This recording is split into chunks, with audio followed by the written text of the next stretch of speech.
To ask you, that gets back to my original question. So if the protest didn't work, you got elected anyway. Yeah. Impeachment didn't work twice, obviously.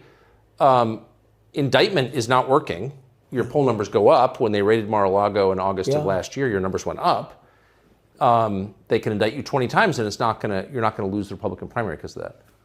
Well, so, it makes it look even more ridiculous. I mean, the 4 indictments, and maybe there'll be more. I don't know. These people are crazy. But they're counterproductive. So if you chart it out, it's an escalation, is what I'm saying. Yeah. So what's next? After, try to put you in prison for the rest of your life. That's not working. So, don't they have to kill you now? I think the people of our country don't get enough credit for how smart they are. And I'm not sure I would have said this 10 years ago, but they get it. They really get it. When somebody gets indicted, your poll numbers go down. When somebody gets indicted, you announce, ladies and gentlemen, I'll be leaving to spend time with my family and to fight for the rest of my life on this stuff. But you're out of politics. I got indicted 4 times. All trivia, nonsense, bullshit. It's all bullshit. It's horrible when you look and you look at what they're doing. The boxes hoax, I'm covered by the Presidential Records Act. I'm allowed to do exactly that. He's not covered, and he's got 25 times the number of boxes, and he's got them stored in Chinatown. He's got them stored in a flimsy garage underneath his Corvette at Penn. And by the way, at Penn, he gets millions of dollars. China pays this guy millions of dollars. See, I think he's the most corrupt president we've ever had, and he also has the distinction of being the most incompetent. And I believe both. I mean, he's both incompetent and corrupt. So and I actually believe he's compromised because China knows so much about him. They know where the money comes from. They know where it is, who paid it, and they probably paid it. Well, they do pay Penn, and he gets $1 million. I think he takes $999,000 because, keeps it a little bit under $1 million, like by $1. But he, in many ways, is a Manchurian candidate. We have a Manchurian candidate.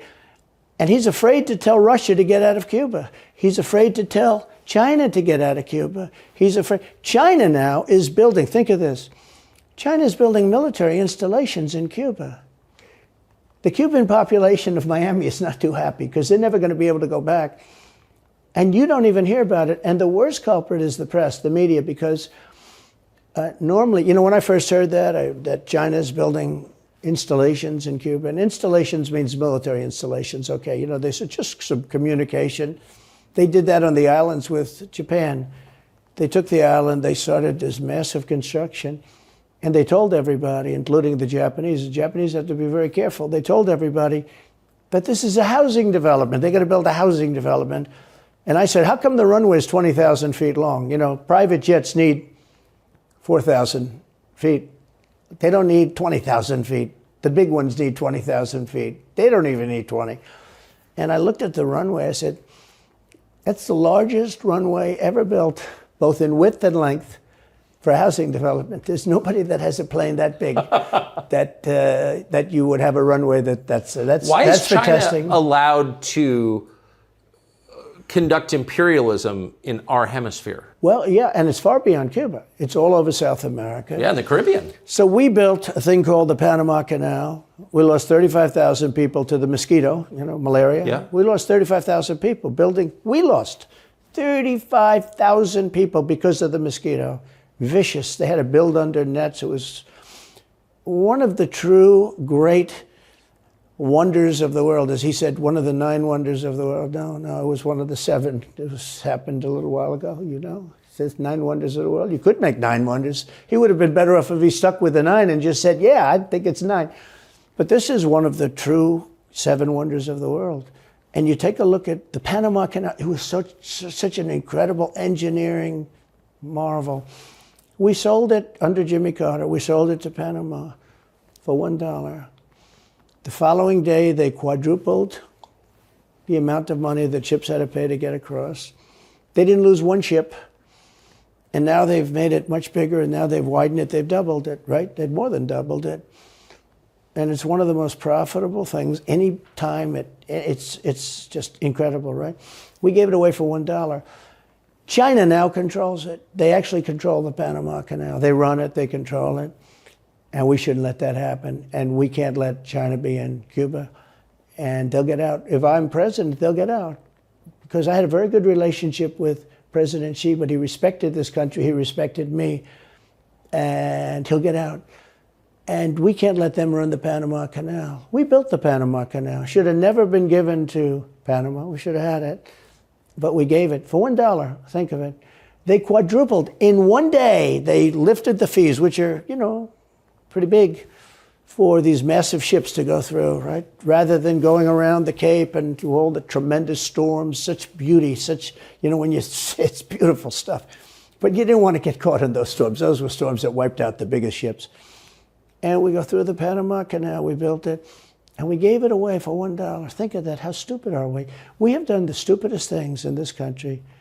And now we have a president that can't put two sentences together, can't speak, can't walk, can't talk. I don't think he gets to the starting gate, but these people do miracles. I mean, he ran out of his basement, and you got away with that one because of COVID, so he sort of got away with it. They cheated on the election. But you have people that are very smart, but they're fascists and they're radical left lunatics, and they're destroying our country with the all-electric cars and the windmills all over the place, which, by the way, don't work, and they're most of them made in China. For the most part, they're made in China. Germany a little bit, but China.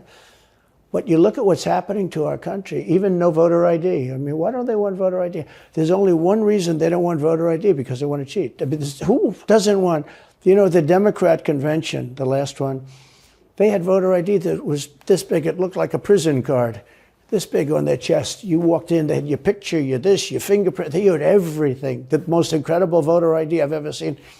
That was to get into the Democrat National Convention. But to get in to vote, if you buy groceries, if you buy practically anything now, you have ID on a card. Credit cards or otherwise.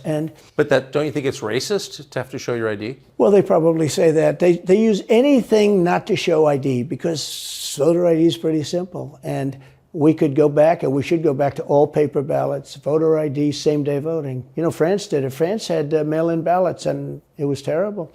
Anytime you have mail-in ballots, you're going to have massive cheating on your elections. Anytime, but not just the presidential election. Anytime you have... Isn't that the whole point of them? Yeah. So you can cheat? Oh, yeah, sure. It's their whole point. That's their whole point. They want to cheat. Yeah.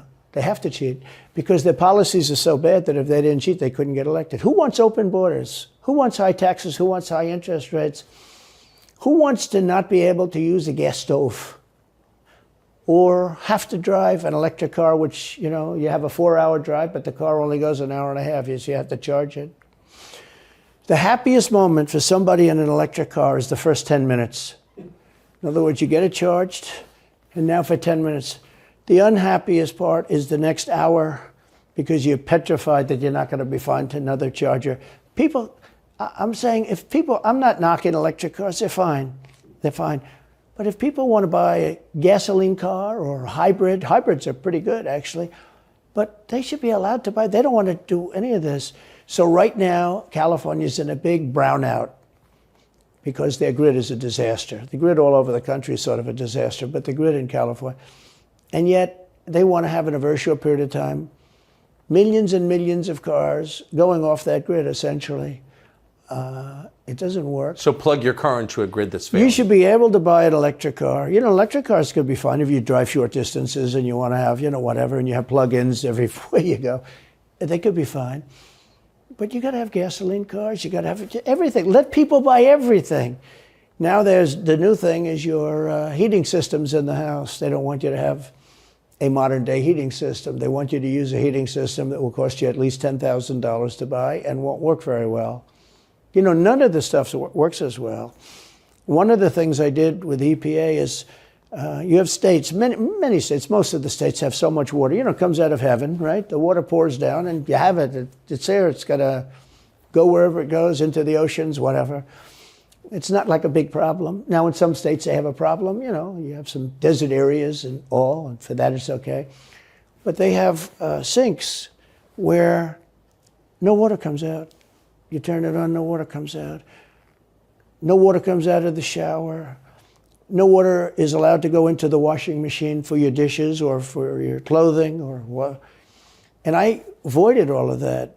Wait, they have sinks where no water comes out? Sure, you have restrictors. When I say no water, very little water. You want to wash your hands, right? Yeah. And you've seen this, and you turn on the sink and it's very little. Or you want to wash your beautiful hair, right? And you're standing under a shower. Then the suds never go. If the water comes out very slowly, I'm sure you've seen this. It usually takes place in new hotels and new homes. Yeah, you take a drill and take the They have limiter out. well, you can, but now they make it so you can't do that so easily. They have a restrictor. It's called a restrictor, and it restricts the water from coming out. So I ended all of that, and you have to see these. They let the water come out. You know what people do? They wash their hands like 5 times longer, or in the washing machine, they'll press for their, let's say the dishwasher. They'll press it. Then they'll press it about 7 or 8 times. Yeah. They'll end up using more water, and it still won't be very good.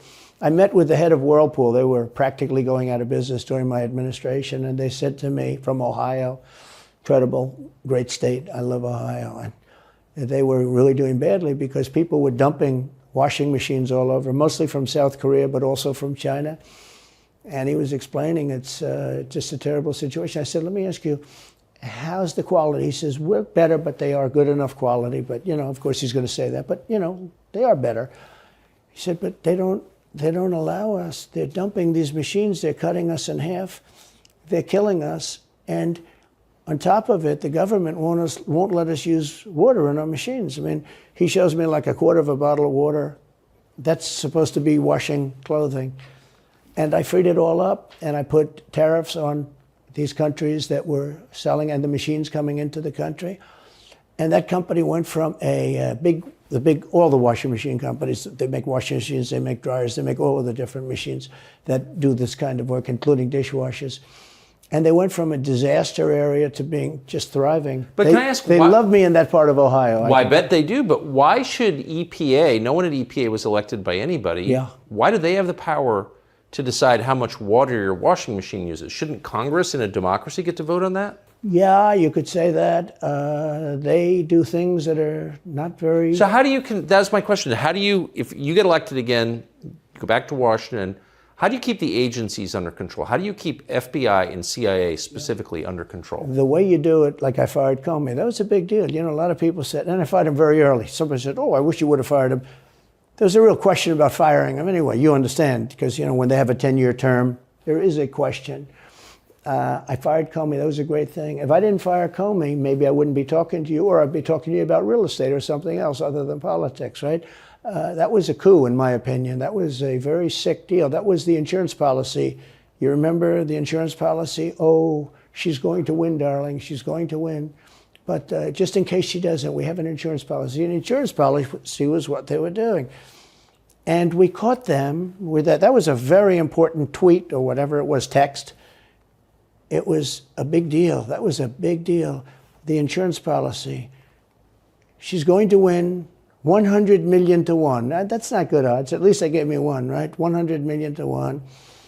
But just in case she doesn't win, we have an insurance policy. And everybody said, that's strange.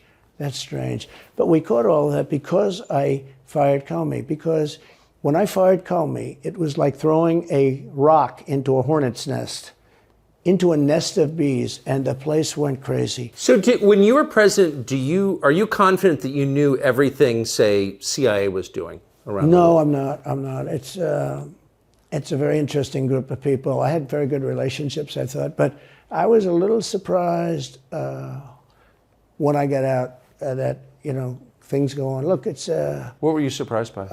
I was surprised. I think at some of the people. I was surprised that there was... I had a group of people. Look, we killed many, using the CIA, I have to say this, very bad actors. We were very good at it. You look at Soleimani, you look at al-Baghdadi, bigger than Osama bin Laden. I mean, Osama bin Laden, but al-Baghdadi did ISIS, and he was rebuilding ISIS very strongly. And that was the CIA that did that? That was really us that did that. Yeah. That was really us that did that. And Soleimani was us that did that, not so much CIA. But we did some very good work with the CIA. But I started, you know, when I looked at the 51 intelligence agents saying that was the laptop from hell was Russia disinformation, when I took a look at that, I said, that's a horrible thing. They knew it wasn't. They knew it was not. And by the way, you're talking about cheating on the election. McLaughlin and Fabrizio, great pollsters, they said a thing like that plus other things meant anywhere from 10 to 17% of the vote would change. Whatever happened to Mike Pence? You've always been nice to Pence. I've never heard you criticize Pence. You've defended him in public many, many times. He's out there attacking you. What is that? So Mike wants to run for president. You got to understand, in my opinion, Mike Pence had the absolute right to send the votes back to the legislatures. The Democrats and everybody said, you don't have the right. In other words, what I said, is he a human conveyor belt? You mean if he finds fraud in Pennsylvania, in Georgia, in any of these states, Arizona, he has to send them to Mitch McConnell, right? That's right, sir. Well, if he finds fraud, he has to? Yes, sir. I said, so he's a conveyor belt. Boom, put him in. I said, I don't agree with that. And we had some lawyers, not all, we had some lawyers that said, no, you do have the right to send them back to the legislatures to be rechecked. Because if you looked at what went on in Wisconsin, who, by the way, now agree with me, Wisconsin has been virtually, other than the fact they're not allowed to do anything statutorily, but Wisconsin has been, I mean, what they found is incredible. I mean, we won Wisconsin. But Mike Pence had the right, in my opinion, to send them back. Do you ever talk to him now? No, I haven't spoken to him in a long time. I was very disappointed in him. I didn't want to do what Thomas Jefferson did. Thomas Jefferson, it was Georgia.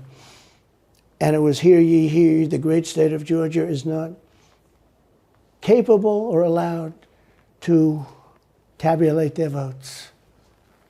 And Thomas Jefferson, who was the vice president, said, is Georgia sure that they cannot tabulate their votes? Georgia is sure. He didn't send them back and have them redo it. He said, we will keep the votes of the great state of Georgia for Thomas Jefferson and his president. I didn't ask him for that. Could have done that too, but I didn't. I thought that would be turmoil. I asked him to send them back to his legislature, to the legislatures, you know, in Wisconsin, let's say. But why didn't he? I mean, you'd worked together for 4 years. You're the president. He's VP. You say you're aligned on everything. I think he got very bad advice. I really do. Now, let me tell you what happened. I sat there with a few people. I think his lawyer was in the room too. His lawyer was very much against it. There were other lawyers that felt you could do it. It was one of those things. I think you could have done it. I think you can always do something if you see fraud or if you see problems.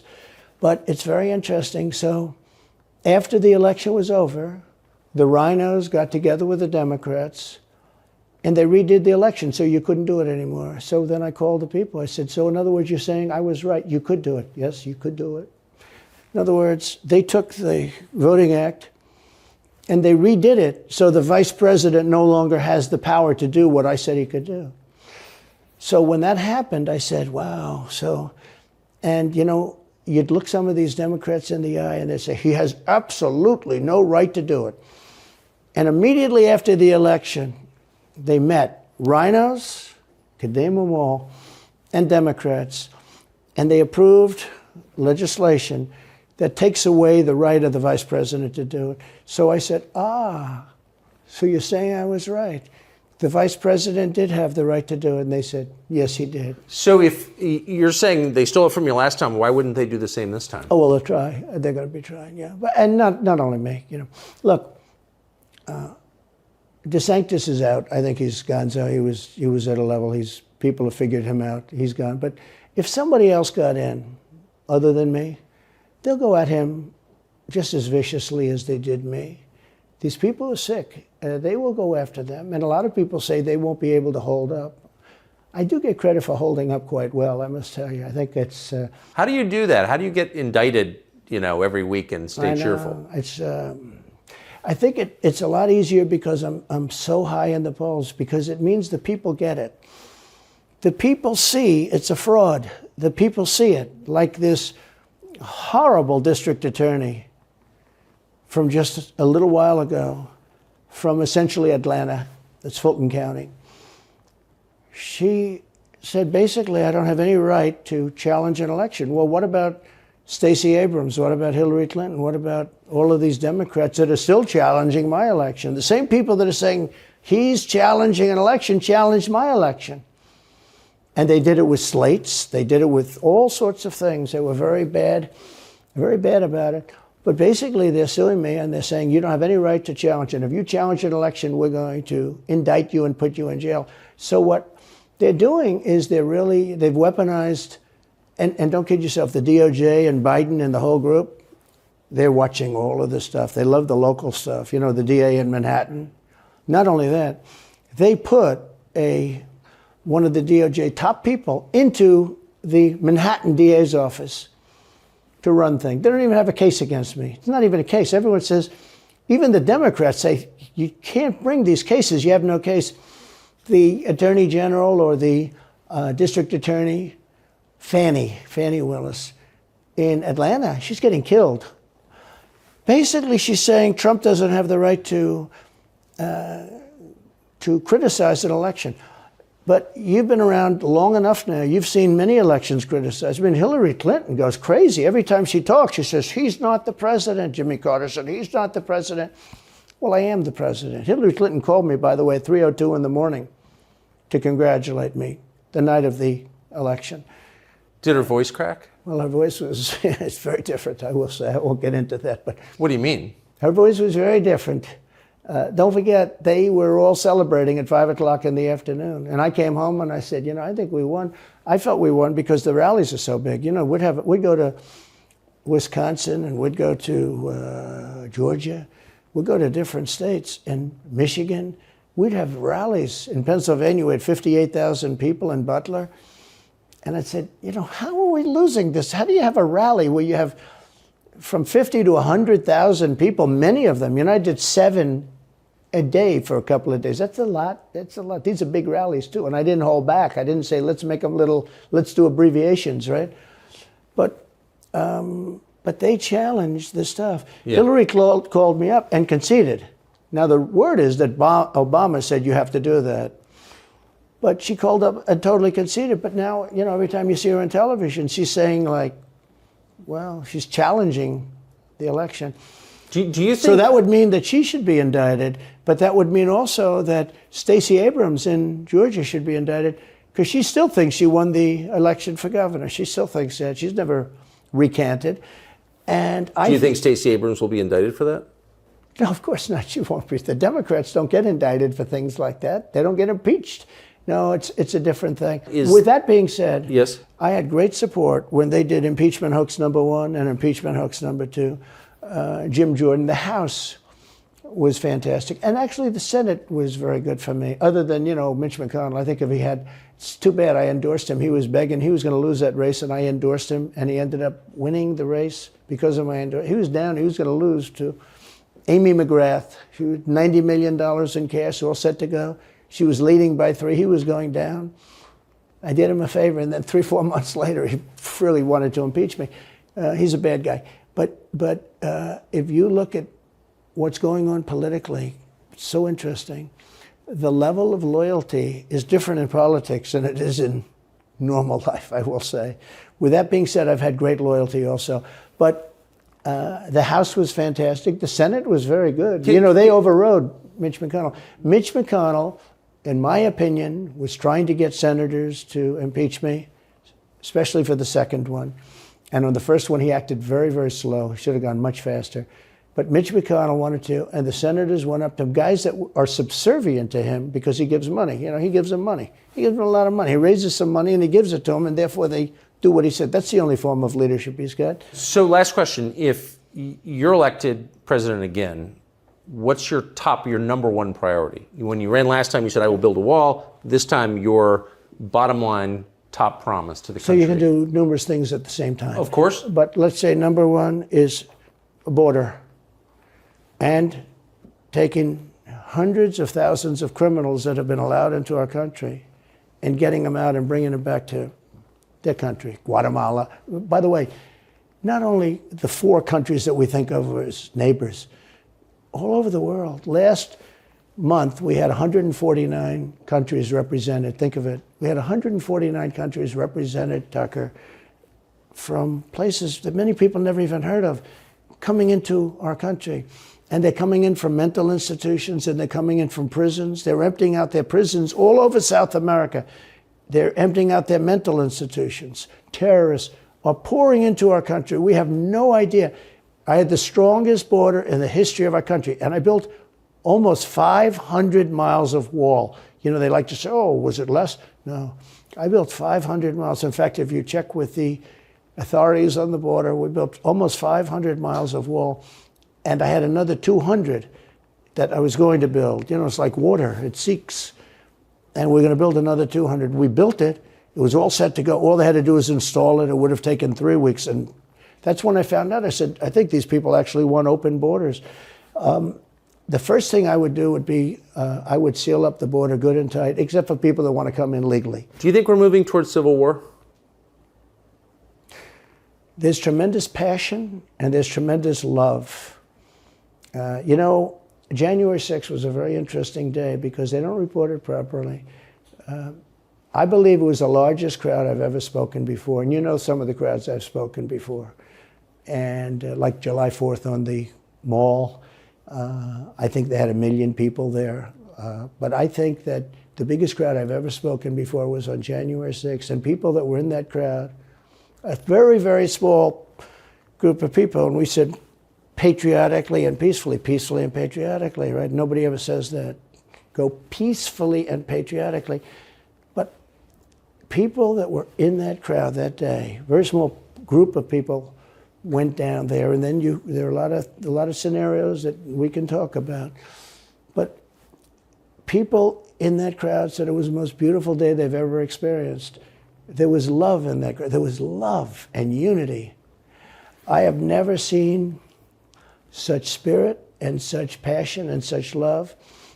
And I've also never seen simultaneously and from the same people such hatred of what they've done to our country. So do you think it's possible that there's open conflict?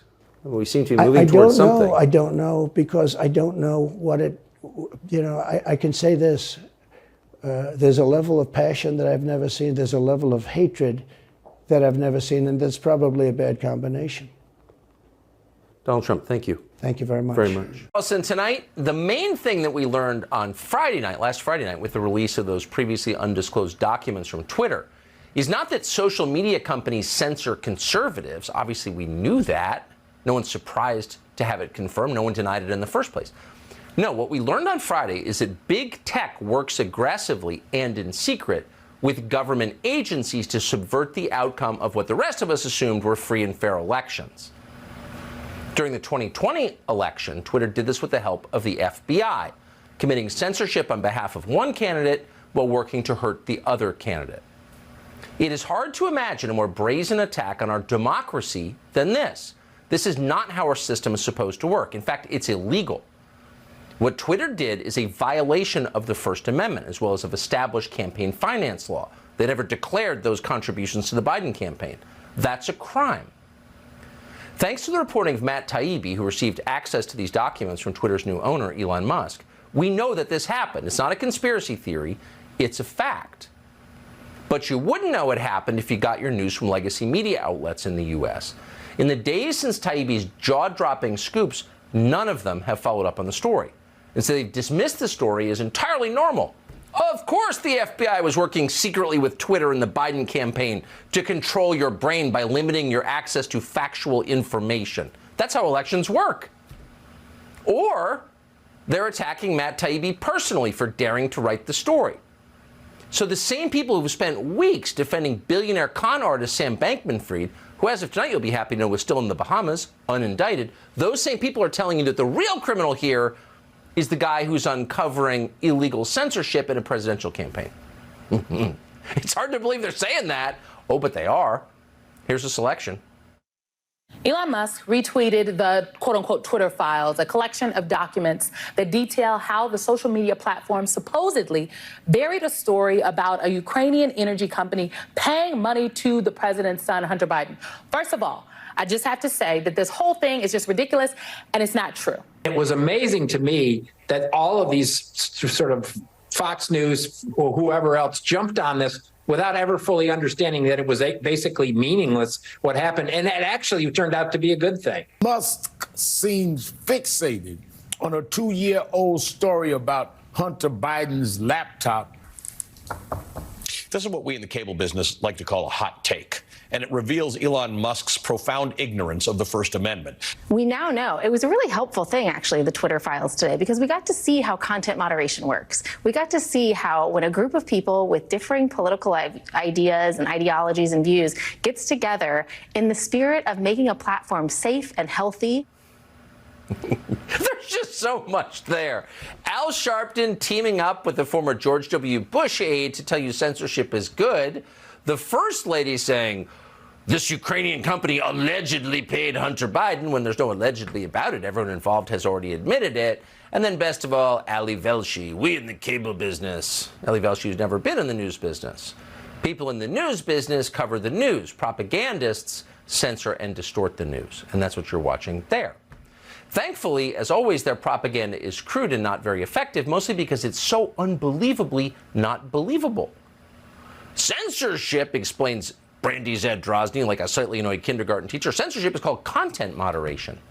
When we hide facts from you that you need in order to cast an informed vote in a presidential election, that's, quote, safe and healthy. Hiding facts from you is safe and healthy. Is there anyone who actually believes that? Well, judging by NBC's tanking ratings, not many people actually do believe that, but they're saying it anyway. Here's Michael Steele of MSNBC, the former RNC chairman, by the way, letting you know that actually revealing the mechanics of censorship is itself an attack on free speech. Putting those things back on the platform, juxtaposition with the argument that he's all about free speech, really undermines some of the central tenets of free speech. Is that it is about, yes, the freedom of you to say things, but not at the harm or expense of someone else. And so when you're perpetuating lies and so forth, you're really kind of laughing in the face of this idea of what the platform he claims is supposed to be. So any day you get to see Michael Steele misuse the words juxtaposition, obviously it's a good day. But the payoff really was his little lecture on constitutional law. The essential tenet of free speech, Michael Steele just told you, the essential tenet is that you as an American citizen are never allowed to say things that other people object to. Okay, Michael Steele. If you get a chance, let us know what constitution you've been reading. The one that we have here in the U.S. is pretty clear. In the United States, you get to say as an American citizen what you believe, period. And under no circumstances ever may the government infringe on that right, period. Again, that's the First Amendment. And thanks to the Twitter files revealed on Friday night, we know the First Amendment has been violated more profoundly than at any time in our lives. Miranda Devine of the New York Post has just reported that the FBI met, quote, weekly with Twitter executives in the months before the 2020 election. And in those meetings, the FBI specifically warned about hack and leak operations by state actors that would involve Hunter Biden and would, quote, likely come out in October. Oh, we know that because it appeared in a sworn deposition from Twitter's former chief censor, Yoel Roth, signed in 2020. And it wasn't just Twitter, by the way. It was also Facebook. The FBI was holding similar meetings with Facebook, which also, not surprisingly, in fact, as a direct result of those meetings, censored the Hunter Biden story. Watch. There was a lot of attention on Twitter during the election because of the Hunter Biden laptop story. The New York Post. Have that too. Yeah, so you guys censored that as well? So we took a different path than Twitter. I mean, basically, the background here is the FBI, I think, basically came to us, some folks on our team, and was like, hey, just so you know, like, you should be on high alert. There was we thought that there was a lot of Russian propaganda in the 2016 election. We have it on notice that basically there's about to be some kind of dump of that's similar to that. So just be vigilant. So this is a Stop the Presses story. The FBI is the largest and most powerful domestic law enforcement agency in the world. It can't become a secret police force. If it does, this is no longer a free country, and it's no better than, say, Russia under Putin. Or any authoritarian state. It is an authoritarian state by definition if the largest domestic law enforcement agency starts to play in domestic politics. But they are. And we know that, and no one's saying anything about it, and that's very strange. We do know that the Twitter executive who went to those meetings, the meetings with the FBI, was a man called Yoel Roth. Now, if you think about it, it was never clear what Yoel Roth was doing at Twitter in the first place. Yoel Roth had no technical expertise of any kind. He didn't know anything about hacking, foreign affairs, he didn't know anything about Russia. What does he know about? Well, Yoel Roth received a PhD in the study of Grindr, the gay sex hookup app, from a place called UPenn, the University of Pennsylvania, purportedly an Ivy League school you should be impressed by. We're not making this up, by the way. Grindr appears more than 800 times in his research, and UPenn gave him a PhD for that. So whatever you think of that, how did that get Yoel Roth into the position that he occupied at Twitter, where he was in charge of what you were allowed to say and think? Well, the one qualification we know Yoel Roth did have is he does not believe in free speech, period. And he made that very clear in an interview last week.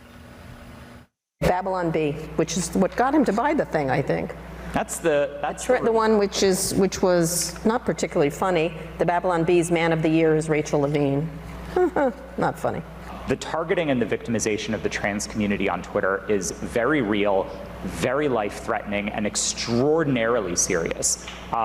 We have seen from a number of Twitter accounts, including libs of TikTok notably, that there are orchestrated campaigns that particularly are singling out a group that is already particularly vulnerable within society.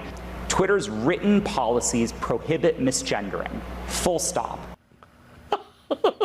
It's so great. It's life-threatening to tell jokes. It's life-threatening. What's interesting about speech codes, always and everywhere, and specifically the speech codes that Yoel Roth has devoted his life over the past several years to upholding, is that they change constantly, and you never know when they change or on what grounds they change. They just change, and you're usually caught in the crossfire, and you're busted for saying something you didn't even know you weren't allowed to say. Probably the greatest example of this is that Yoel Roth himself once attacked trans people on Twitter. He called them trannies. Whoa! Thereby threatening their lives. Quote, "It wouldn't be a trip to New York without at least one big scary tranny." That's an actual tweet from Yoel Roth, the kind of tweet that, if you wrote it, he called the FBI. So now Yoel Roth has to pretend to be offended by all of this. Why? Because his purported offense, the terror he feels, gives him a pretext to censor you on behalf of the most powerful people in the world. That's how that works. So people with the most power claim they're defending the people with the least power in order to crush you. That's exactly the way it always works. By the way, Yoel Roth has deleted his old tranny tweets, and now he's just shocked. He's just shocked by the Babylon Bee. Huh. But it's not just Yoel Roth. Vijaya Gadde was his boss. Gadde, according to Matt Taibbi's reporting, oversaw the censorship of the New York Post reporting on the Hunter Biden laptop. And Gadde was later rewarded for that by the Biden administration. For real. The Biden administration appointed the person who effectively allowed Joe Biden to get elected president by censoring criticism of his business deals, in which he took money from China. She was rewarded by getting an advisory role on CISA. That would be the Cybersecurity and Infrastructure Security Agency. Ever heard of it? Oh, well, it has a big effect on your life. It's a division of DHS, by the way. It's the censorship arm of the federal government. Now, how can this even exist? Our First Amendment specifically prohibits that. Why is there no court case on this? Why are people standing by and putting up with it? We know that its reach is extensive. New documents revealed in Missouri's ongoing lawsuit against big tech reveal just how aggressive the censorship that CISA practices is. So effectively, they're a hotline that allows the government to pressure the big tech companies to censor political opposition. On October 29, 2020, for example, an official with the Washington Secretary of State's office wrote to CISA, quote, "I wanted to flag 2 tweets with possible misinformation about the election." Misinformation about the election. Now, remember, misinformation is a new word. It's been around the intel world for a long time, but it's never been used in common conversation until recently. And the distinction between misinformation and lying is that misinformation can be true. It doesn't have to be untrue to be censored. So it used to be truth is a defense. If you're telling the truth, you can say it. Not anymore. With mis and disinformation, if I don't like it, if I'm in power, I can censor you. So one of the offending tweets that this political official in Washington State was upset about was a reference to an election dispute in Washington State's 2004 gubernatorial election, which played out in the courts, and ultimately Democrats won that court battle. The tweet read this, quote, Washington State in 2004, judges ignored the real count and rewarded the Democrats. Another tweet from the same account read simply, ballots can appear whenever from whomever. Now, you can agree or disagree with those tweets. They seem true. But in any case, they're opinions. They're a political take. And you see tweets like that all the time on Twitter because this is a free country, or was. But what happened next is shocking. And it's amazing that anyone would defend it. The federal government shut down those opinions. Within minutes, CISA flagged the tweets to several DHS accounts. These people with guns. Then CISA sent the report directly to Twitter. Please see the report below from Washington, CISA wrote. And the tweets, of course, were censored. The government got a random Twitter user with a small following shut down because they didn't like his or her views on the 2004 election in Washington State because they criticized Democrats. The government.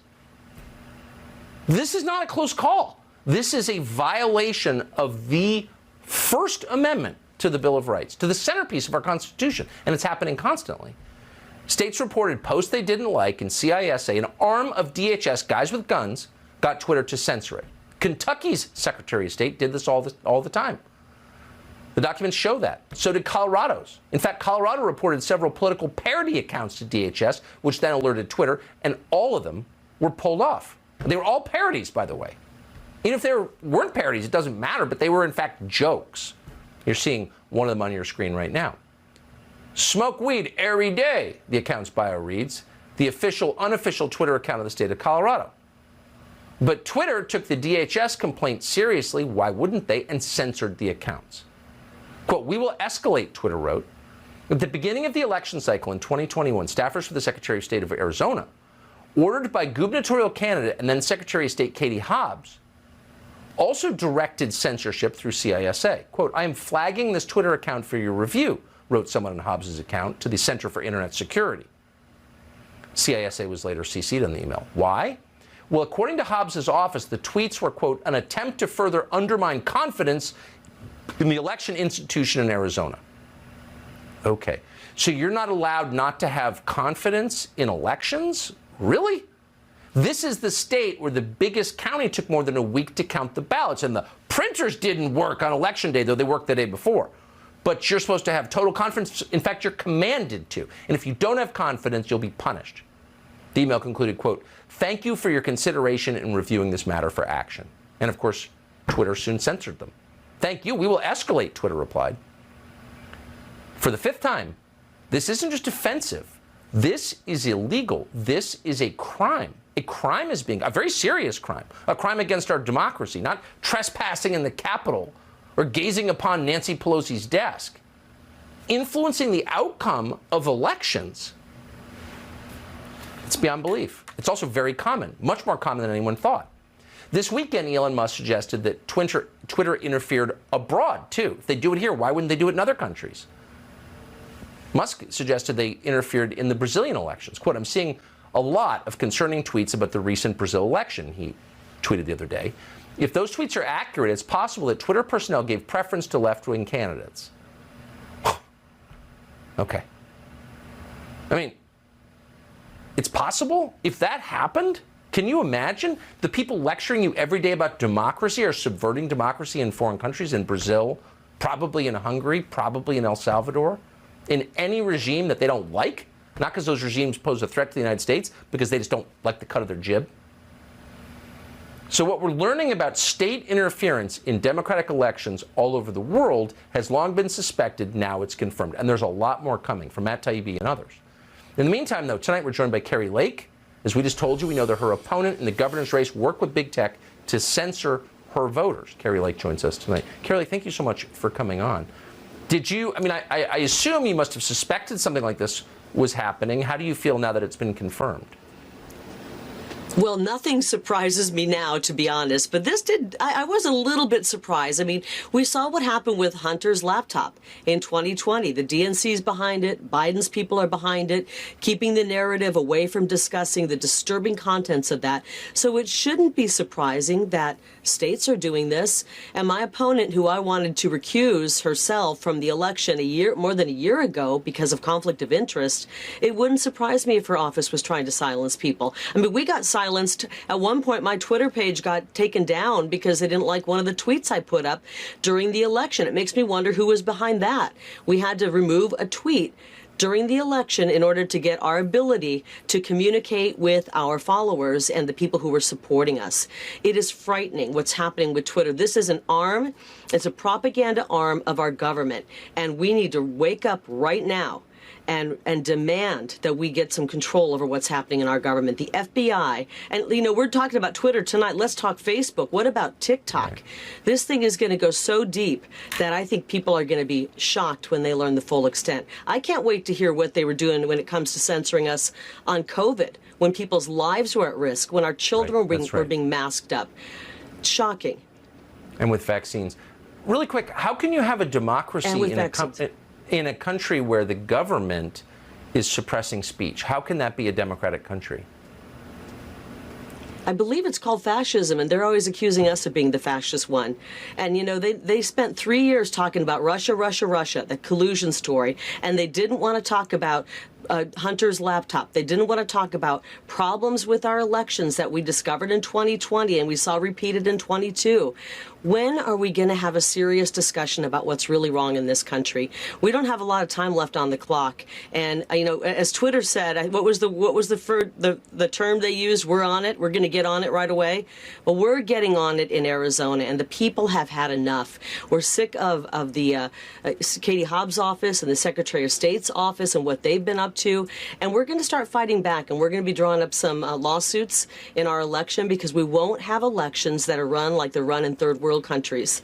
We have too much to save in this country to allow our elections to be run that way. Well, Godspeed. I think I would hope all people would agree with that. Carrie Lake, great to see you tonight. Thank you. Thanks. So as we told you, in 2020, the FBI was all over the social media companies, including Twitter, meeting weekly with Twitter and warning them of a potential hack and leak operation involving Hunter Biden.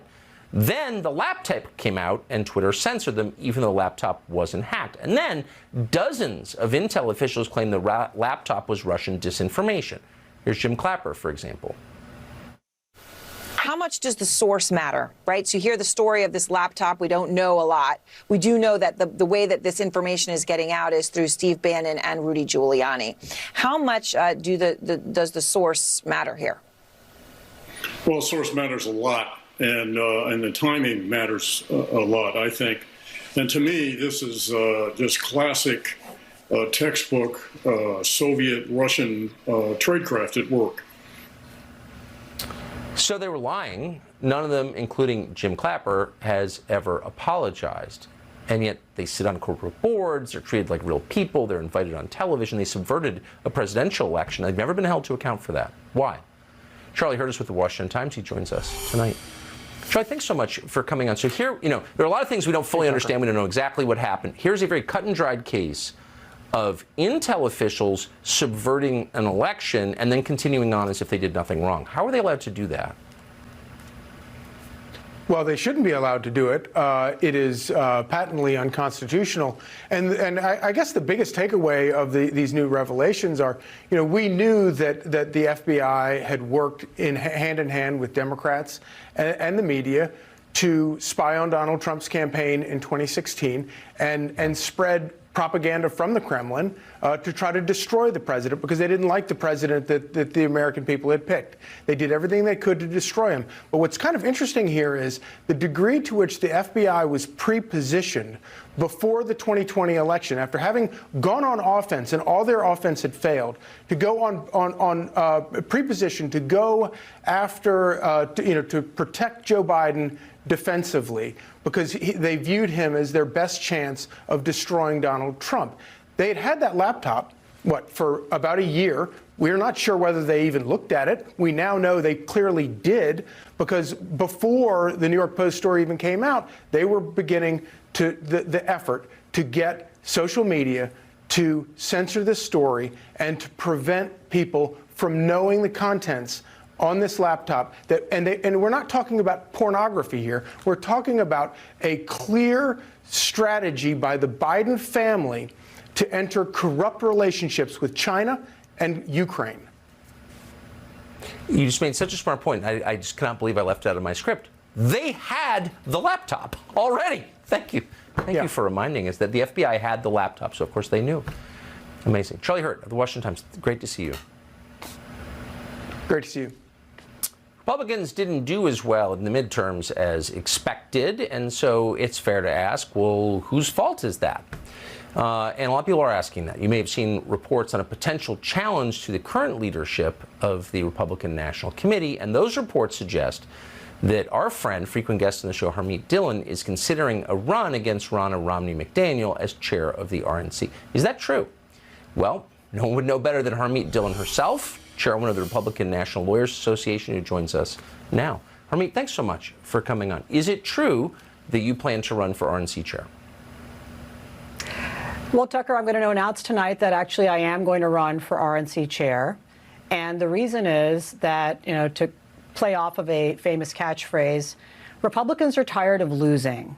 And I think that we really need to radically reshape our leadership in order to win. And we can't keep running elections like we did in the 90s and the 2000s. And we really have to modernize to compete with the Democrats, dollar for dollar, in the ways they fundraise, the way they deliver their ballots to the ballot boxes. Our messaging needs to be fresh and positive and not just reactive to news cycles and what the Democrats are doing. And I think that the party needs to realize that the party has become a populist party. The base of the party demands populist messages that speak to them, and not Chamber of Commerce messages, not neocon messages, not warmonger messages. And I'm afraid that the base of our party is not getting what it needs from our leadership. And so after 3 successive rounds of really disappointing results, Tucker, I'm a member of the RNC, and no other member is stepping up to challenge leadership. And our current leadership has never been challenged for the chair job. And I think that challenge and competition is very good. And so I'm hoping to gain the support of grassroots Americans who do not like the direction of the party and its leadership. They need to contact the 168 members of the RNC in their states and territories and tell them that they too want change. And I think that change is popular among the base. I hear from thousands of Americans on a weekly basis about that. They want to see us fighting. Tucker, you know as well as anybody else that I'm a fighter. Yes, and I you fight are. every waking hour of the day, and that's what we need right now. And so that's me. I'm offering to take a giant, step back from my law firm and my nonprofit to do this. Yeah. It's a big sacrifice, but I think it's important for our country that I love so much as a first-generation immigrant. I love it. I love it. I can vouch for your toughness. It's absolutely real and much needed. Godspeed. Harmeet Dillon, we're rooting for you. Thank you. Thank you. So there were big protests this week across the country against Balenciaga, the fashion house, for promoting child sexualization in its advertisements, which it certainly did. Some of its ads featured kids holding teddy bears in bondage gear. It's not an accident. The CEO of Balenciaga's parent company, a man called Francois-Henri Pinault, also owns an auction house that sold art that sexualizes children. Now, one of the people who was disgusted by all of this is Brittany Aldean. She's the wife of the country singer Jason Aldean, and she joins us tonight.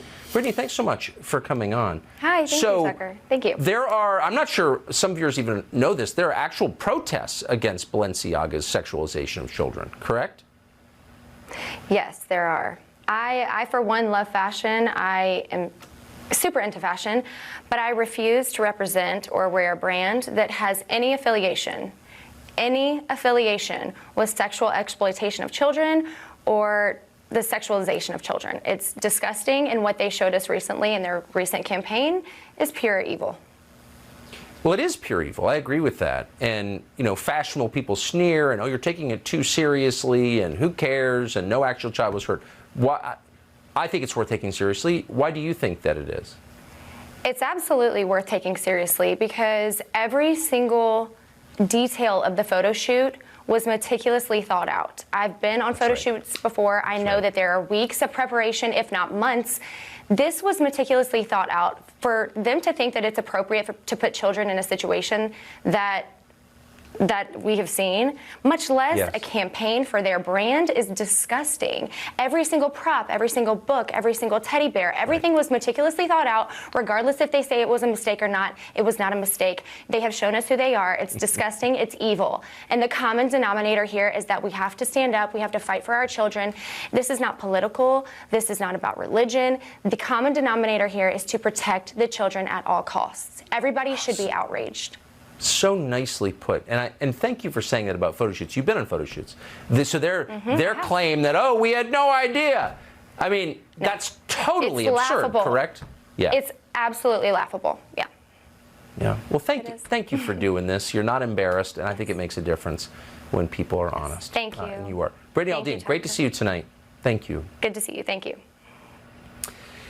So what we learned from the Twitter files on Friday night, and are going to continue to learn, we think, in the coming weeks, is that Twitter wasn't just censoring conservatives. Twitter was, with the help of the U.S. government and the Biden administration, interfering with, trying to rig democratic elections in this country and across the globe, including in the nation of Brazil very recently.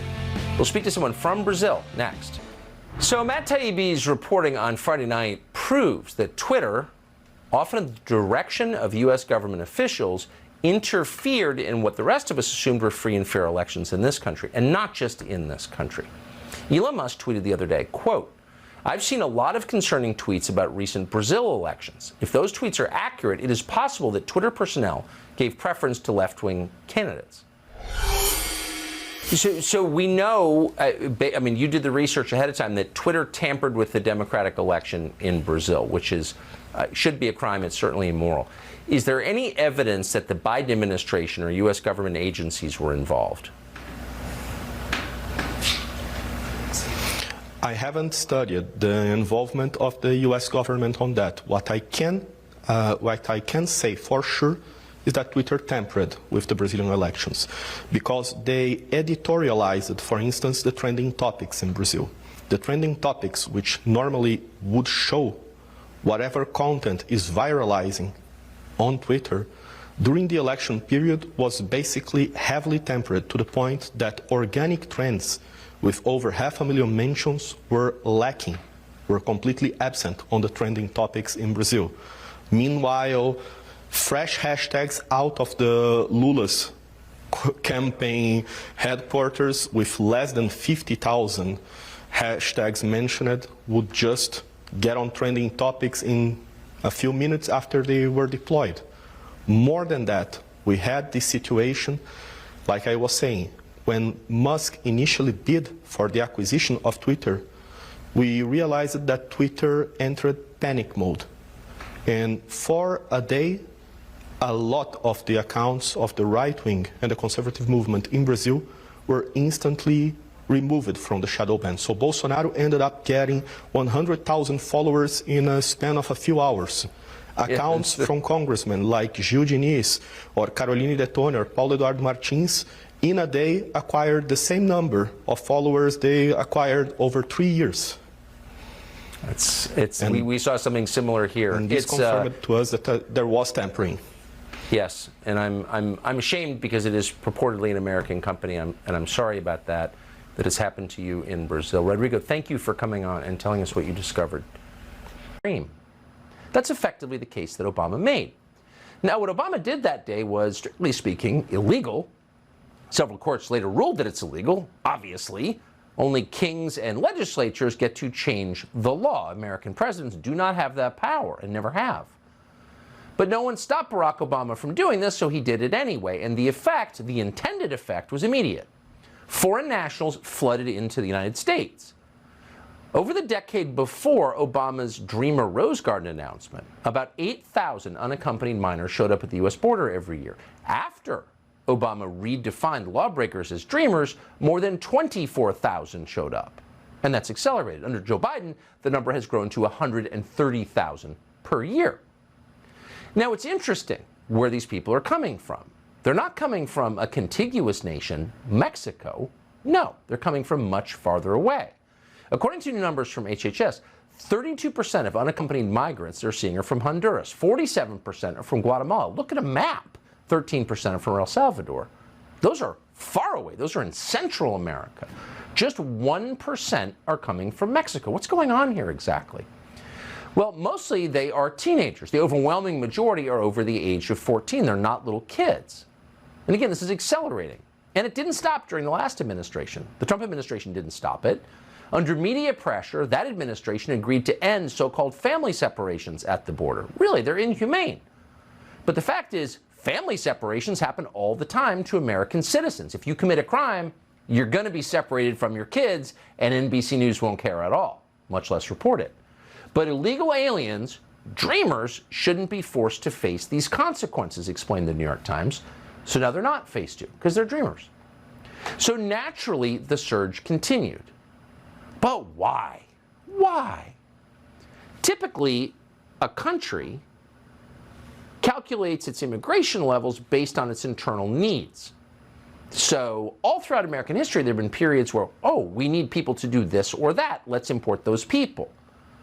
But based on the state of the U.S. economy in 2022, these are not the people you would import if you cared about your country. Almost none of the arrivals have a meaningful education. They're not trained to participate in the emerging economy you hear so much about. STEM plays no role in this. There's no economic justification whatsoever for these levels of immigration. And of course, immigration destabilizes your society. It makes it far less cohesive. That's always true. It doesn't matter where they're coming from. If you have a ton of new people, you're less cohesive. So why are they coming? Well, there's only one reason. Because the Democratic Party wants new voters. Period. That's not a racist conspiracy. It's a racist no, it's not. It's true. And we know that it's true, not because we heard it on Alex Jones, but because leading Democrats have said so repeatedly in public for years. And here's the latest example. Here is Chuck Schumer, the head Democrat in the U.S. Senate, last month. Now more than ever, we're short of workers. We have a population that is not reproducing it on its own with the same level that it used to. The only way we're going to have a great future in America is if we welcome and embrace immigrants, the dreamers, and all of them, because our ultimate goal is to help the dreamers, but get a path to citizenship for all 11 million or however many undocumented there are here. Everything about that was a lie. We need workers, really? There are, what, 7 million American-born men who have dropped out of the workforce age, who just aren't working, who are on the internet all day? Does anyone care? No. Just replace them. Americans aren't reproducing. Really? Why? Well, because the economy has changed. And what's their answer to that? The Democratic Party's answer? Well, the Treasury Secretary told us a month and a half ago, she said, if you're worried about the economy, have an abortion. People who want to have kids increasingly can't. Why is that? Well, because the food supply and the air and water have been poisoned and sperm counts are half what they were a few decades ago. So these are specific problems that have prevented millions of Americans from having families, from reproducing, as Chuck Schumer just said. And you could fix them if you tried, but they're not trying. Instead, the solution is to replace the people who aren't reproducing with millions of new people from other countries. That's not a racist conspiracy theory. Chuck Schumer just said it. However many undocumented there are here, Schumer added. So as a political matter, what is this? Well, you're hearing a lot about threats to democracy. This is an actual threat to democracy. This is an actual effort to disenfranchise American voters. It's an attempt to replace their vote with a new electorate. So this is incredibly dark. And it's not a referendum on the people coming here, most of whom are, well, they want to be here, so that says something good about them. No. This is a measure of the intent of the people in charge, the malice behind what they're doing. So it's hard to believe this could become law. This could be codified since Republicans just took over the House. Oh, but it could be in the lame duck session, which does not represent the recently expressed will of voters last month. A month ago, voters cast their ballots and they said, we would like a Republican House, and they got one. But that's all about to be short-circuited. New reporting suggests that Democrats and several Republicans are working on a deal to pass mass amnesty for millions of illegal aliens before the new Congress can be seated. Kevin McCarthy, the incoming House Speaker, has promised not to hold a vote for any immigration bill until the border is secure, because it would be insane to do otherwise. And yet several Republican members of the Senate are trying to pass a mass amnesty before the new Republican Congress is seated next month. Leading that effort, and should become famous for this, is Tom Tillis, the Republican senator of North Carolina, joined by Democrat Kyrsten Sinema of Arizona. According to Axios, between 10 and 12 Republican senators could join this plan. And that would include names you're probably familiar with: Susan Collins of Maine, Lisa Murkowski of Alaska, Mitt Romney of Utah, and as we said, Tom Tillis of North Carolina. Then several retiring senators, Rob Portman, Roy Blunt, Richard Burr, are also being courted to support the bill. Imagine someone who's on his way out of Congress in days will be codifying a law that will change the country forever. So how are they justifying this? Well, clearly their donors want it, right? Because cheap labor is always the justification for everything. It's a short-sighted view. Tom Tillis is saying this is okay because it will only offer amnesty to the dreamers, Barack Obama's dreamers. Illegal migrants supposedly came to this country as young people. So by offering amnesty to dreamers, what will happen next? Well, what happened last time? The U.S. Congress will incentivize more foreign nationals to flood into the country. And that's the whole point of it. It's why Obama did it a decade ago. So what will happen to our economy, which is at the verge of a real downturn? Everyone knows that. Well, let's see. The average dreamer is 28 years old. 28 years old. The average income, the median income of dreamers is $26,000. That's far lower than the median income of Americans. So that's not an attack on anybody. It's only a simple observation. If the country is getting poorer, you probably don't want a lot more poverty imported. Again, why is that untrue? Well, it is true, and everyone knows it's true, and no one has the brass to say it out loud, but it's real. And by the way, we have no idea how many dreamers or other illegal aliens are in this country. The Biden administration has been working with the government of Mexico to hide those numbers for 2 years now from the public. Yeah. So much for your democracy. The Center for Immigration Studies just exposed this in one of the most important investigations from the border in a long time. Watch. After this short bus drive from a Mexican government shelter across from Calexico, California, Mexico's Immigration Service will hand them over to their American counterparts at an official port of entry, with temporary legal status papers already in their folders. Once CBP processes them in, they're all released to begin permanent lives working in American cities of their choice. These ones and thousands more entering the same way all along the U.S.-Mexican border won't have illegally crossed a river, won't have hiked through brush, and won't have paid thousands to cartel smugglers. Maybe most importantly to the Biden administration, they surely won't end up in the historically swollen, politically problematic illegal crossing statistics. Instead, Biden's DHS legalized these people before they could commit the illegal act they intended when they left home. The U.S. Customs and Border Protection pre-approved all of them while they were still in Mexico. So that was, what's the word for that? That'd be immigration fraud being committed by the Biden administration, hiding the numbers so you don't realize how many people are coming into your country illegally. You have no role in this whatsoever. Now keep that in mind when you learn that the Tom Tillis lame duck bill will include, quote, $25 to $40 billion for border security. Now, that's actually a lot, not as much as we're giving to Ukraine, because of course their border is a lot more important than ours. Shut up, racist. But it is billions more than Donald Trump asked for to build the border wall. And at the time, senators in both parties said that was just way too expensive and racist. And people just build taller ladders, okay. But now the same group is fine with $40 billion for border security. Why is that? Because they know it's fake. They know it's fake. You can build any structure you want, but if the officials manning the gates, like on January 6th, just to open the doors, it's meaningless. And of course, Tom Tillis knows that, to his eternal shame. How out of it is Tom Tillis? Well, watch Tom Tillis, who clearly has no grounding in the physical reality of America 2022, tell you that letting all these people in, giving them citizenship, is a good idea because really what we're importing is computer scientists and engineers. Watch Tom Tillis. I've tried to tell anyone who thinks that We just need to find more computer scientists, more data analysts, more people with advanced degrees from the U.S. population that they need to wake up and recognize if we want our economy to continue to grow, if we want to continue to build on this great economy, that we've got to look to legal immigration as a critical part of fulfilling our workforce needs and really growing our innovation economy. So that's just a word salad of phrases Tom Tillis doesn't understand, of course. But think about that. In the last 2 years, thanks to COVID and the manufactured response to it in this country, our public education system has completely collapsed. Kids are not being educated. We're not producing programmers, partly because of policies that Tom Tillis stood by and allowed to be enacted under COVID. But rather than fix that, we need to legalize millions of dreamers and give them citizenship. So if you really wanted a lot of computer programmers, there are a lot of them around the world, you would make an active attempt to identify them and import them, and then you could tell us why. But to let in people without high school educations by the millions because we need more computer programmers, now you're just lying to us, Tom. Tell us, how stupid do you think we are? Pretty stupid, apparently.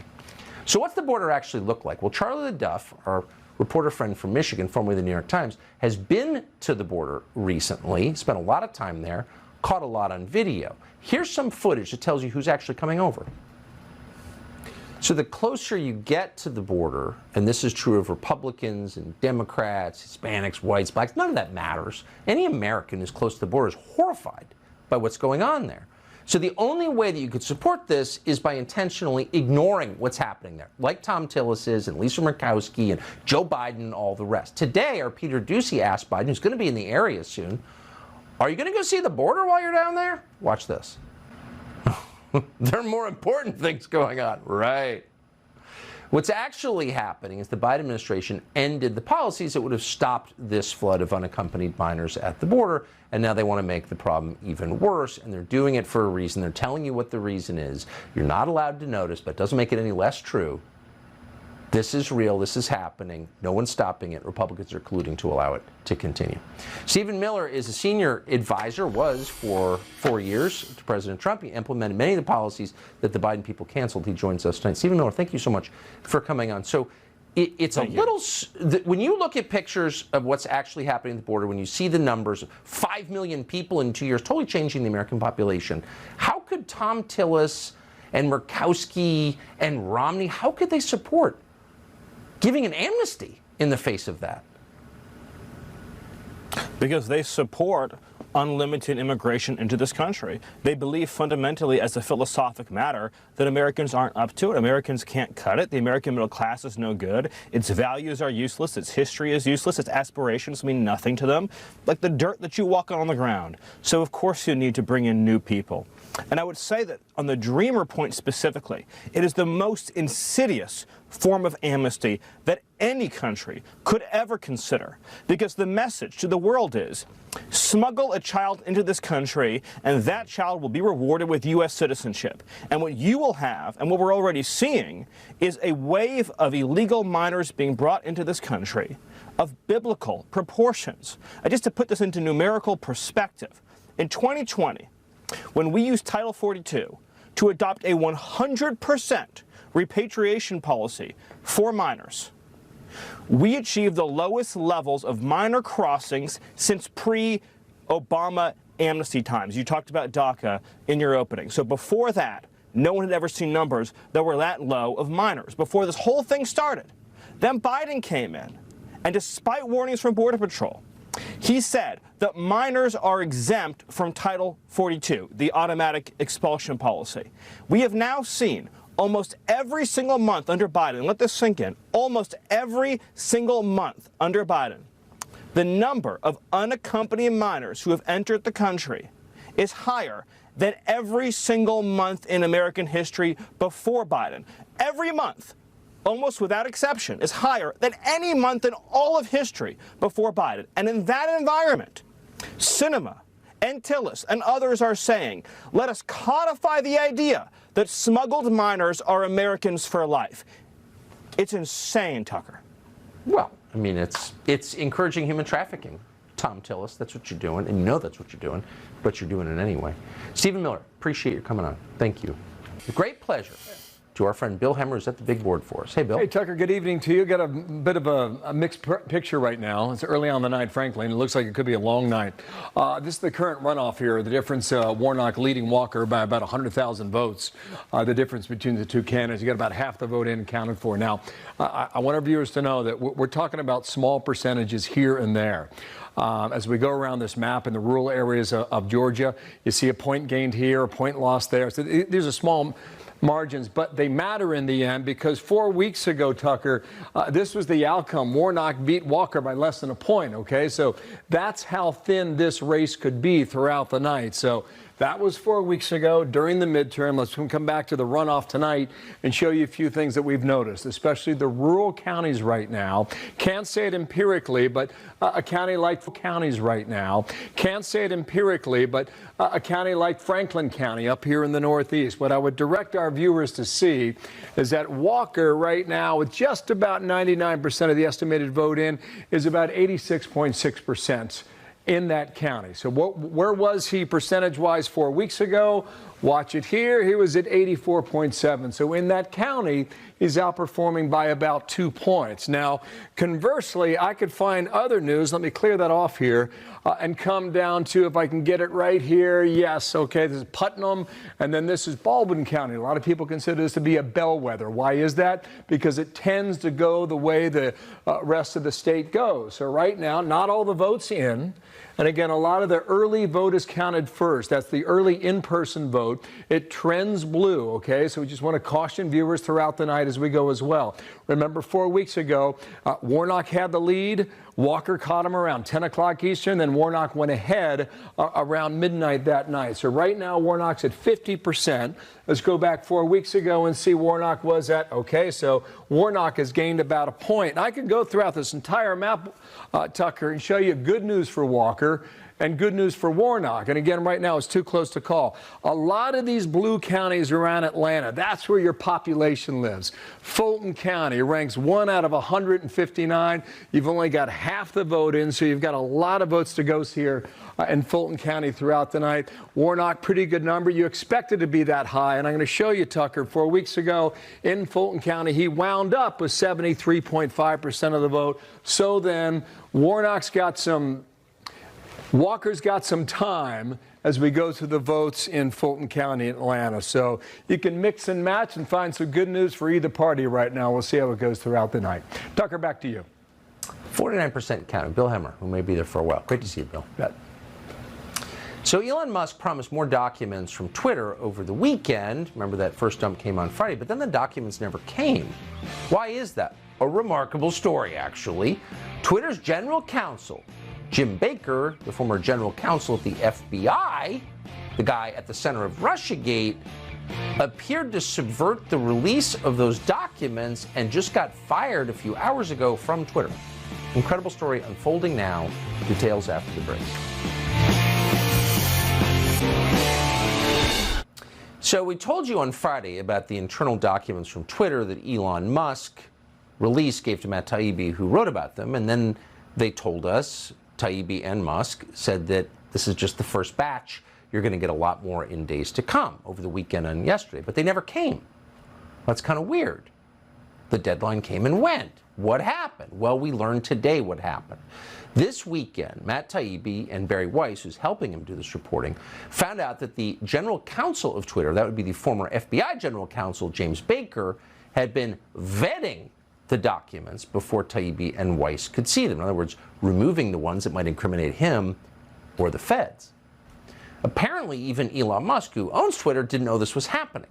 Now, keep in mind, in case you're looking for evidence of sinister intent, this same Jim Baker was one of the architects of the Russia collusion hoax in 2016. This is the guy who obtained the fraudulent FISA warrants and targeted Michael Flynn, for example. So this afternoon, Elon Musk fired Baker from Twitter. Quote, "In light of concerns about Baker's possible role in suppression of information important to the public dialogue, he was exited from Twitter today." An amazing story that just happened.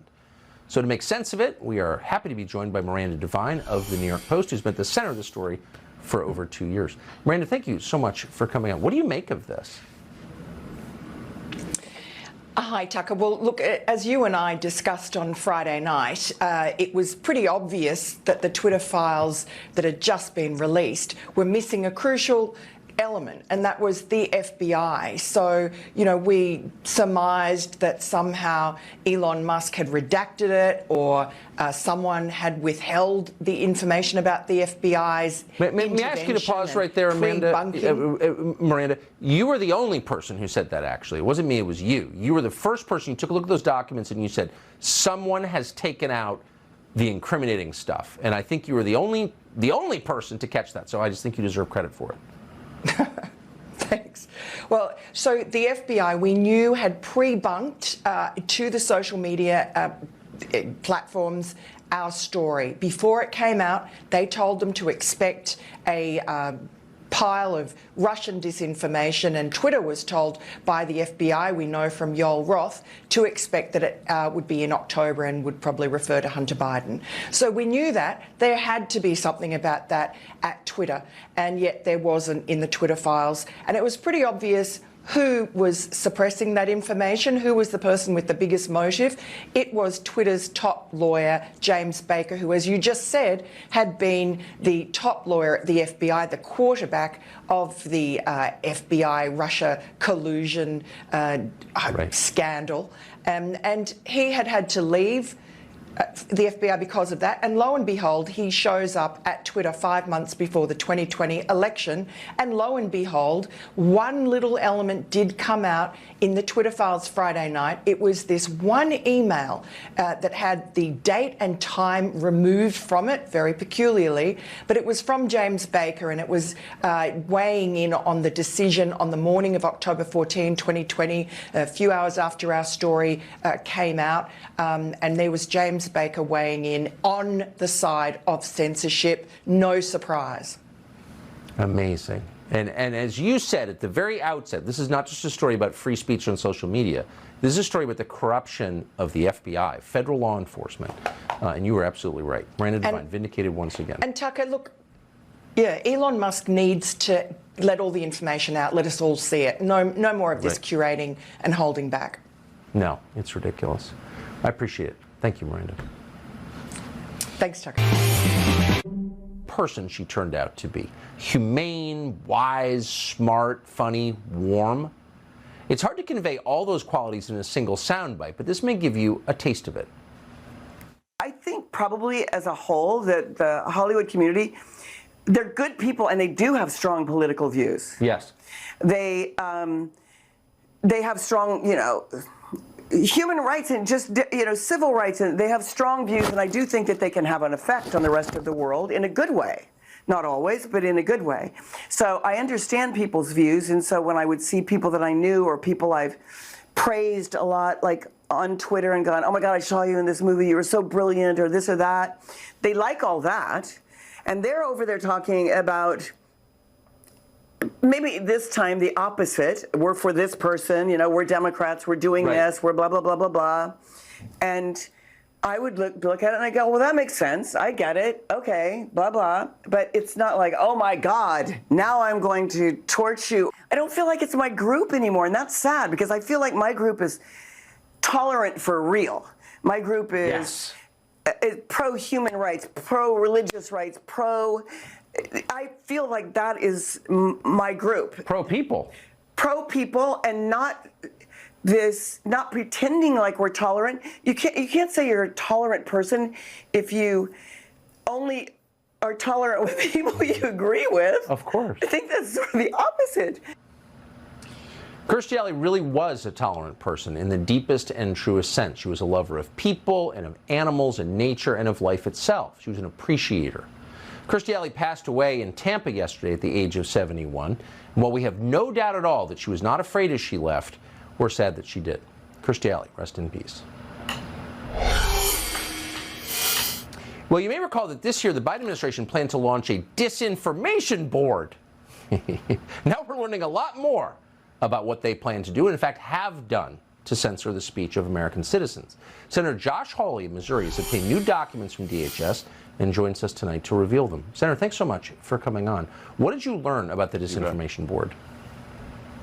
Well, what we learned, Tucker, is that there's collusion at the highest levels of government and big tech. We learned that the Disinformation Board was up and running as early as the first part of this year. They were meeting weekly. That's not, by the way, what Alejandro Mayorkas said, by the way. He said that, oh, no, the board never met. Not true. They were meeting on a weekly basis. They were giving instructions to other components of the U.S. government, and they were meeting with big tech. They wanted to meet with Twitter.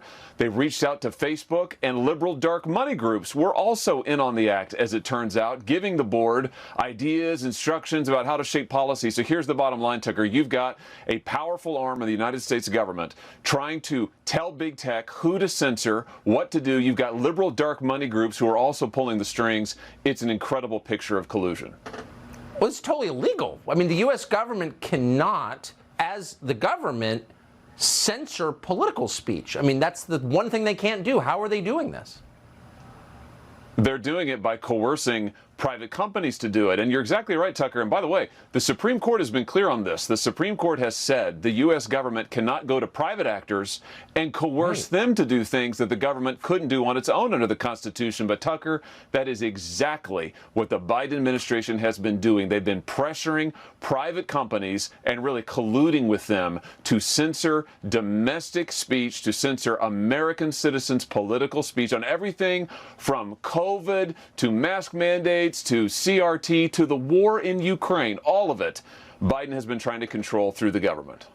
It just tells you the next time there's some national panic and you're required to believe something, it's almost certainly a lie. And I really appreciate your, reporting on this that the New York Times should be doing but didn't. Senator Josh Hawley of Missouri, thank you. Thank you. So the other day, our friend Candace Owens asked a simple and pretty revealing question on social media. Why do men use Botox and lip injections? And people had a heart attack, but it's still a fair question. Like, why not ask that question? People didn't used to look like Joe Biden, but they do now. Is that okay? Candace Owens joins us after the break.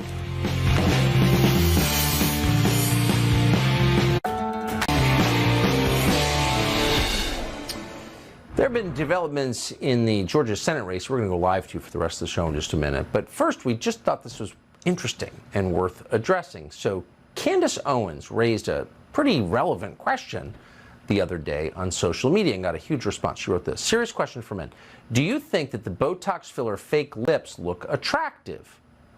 Now, that's a real question, because all of a sudden everybody in power has fake faces. Nancy Pelosi looks like Michael Jackson, not being mean, but it's true. The governor of Michigan, Gretchen Whitmer, clearly keeping Botox stock afloat single-handedly, and then men are in on it too. What part of Joe Biden is still real? None. Jeff Bezos, completely transformed by this stuff. So we thought we would ask Candace Owens, like, what's going on here? Is this a sign of something deeper, a deeper fakeness infecting our leadership class? Candace Owens is, of course, the host of the Candace Owens Show. We're happy to have her now. Okay, so Candace, you address the most sensitive topics in American life, race, religion, like you're not afraid of anything. But this got a huge response. Why? Oh man, Botox gate. I was very surprised. I landed myself in a puddle of uh-oh, and I'm laughing out loud now because I can never look at that photo of Nancy's eyebrows and not chuckle to myself. But yeah, I've been very curious, and I cover this on my podcast all the time, talking about our psychological immune system, meaning that we're constantly looking at all of these digital toxins. We scroll through our phones on social media, and then we suddenly start emulating the behavior that we see. Case in point, wear a mask, save lives. Now people are suddenly masking their children and won't go outside. Or an element of that is that you go on social media and everybody's starting to look the same. It's like Avatar. It's very bizarre. And I'm not against people that want to get Botox and nip and tuck. I don't personally do it, but I was curious if men found this new face that everyone has decided upon to be attractive. And boy, was I met with so much heat from women. I have a close friend of mine who gets Botox. She said, Candace, you're launching a war on us white women. How dare you? This is what we have to do. I realize that some topics, Tucker, are in fact too sensitive, and I would like to apologize to all of my fans and listeners, and I will leave your Botox and your filler alone, but we should investigate what is happening to Nancy's eyebrows. Well, I agree with that, but and everyone is starting to look the same, and that's a really insightful observation, which never occurred to me. But men? I don't want to be judgy, everyone does his own thing or whatever, but it's a little bit, there's something a little bit awful about that, is there not? Well, I'll tell you what's awful about it. The first thing is that men age like fine wine. Men actually get better as they age. It's just a fact. A man at 20 is not going to look as good as a man at 45. So it's really bizarre that they're trying to hold on to their youth when women prefer older guys, when they start to get gray hair and things of that nature. And yet they too are being impacted by this psychological immune system on Instagram, and everybody's starting to look the same. You know, it's very hard to tell the difference between a trans man and a woman that's been getting a lot of work. And this is just where we're at today. And I wanted to open the conversation and say, hey, it's possible to just like your face and to age gracefully. And I learned that people are not ready yet to have that conversation. I agree. I never got any plastic surgery until I turned 65, and then I was like, I have no choice.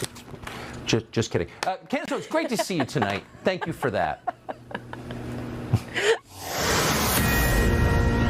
We have a Fox News alert for you. Herschel Walker has now taken the lead in the Georgia Senate runoff. 60% of the vote is in. He's pulled ahead of the incumbent Democrat Raphael Warnock by several thousand votes. Bill Hemmer rejoins us from the big board to tell us what's happening. Hey, Bill. Hi, good evening again. We got a horse race here, Tucker. There is no doubt about it. Right now, just a tick before 9 o'clock East Coast time, you got about 2/3 of the estimated vote in at 64%.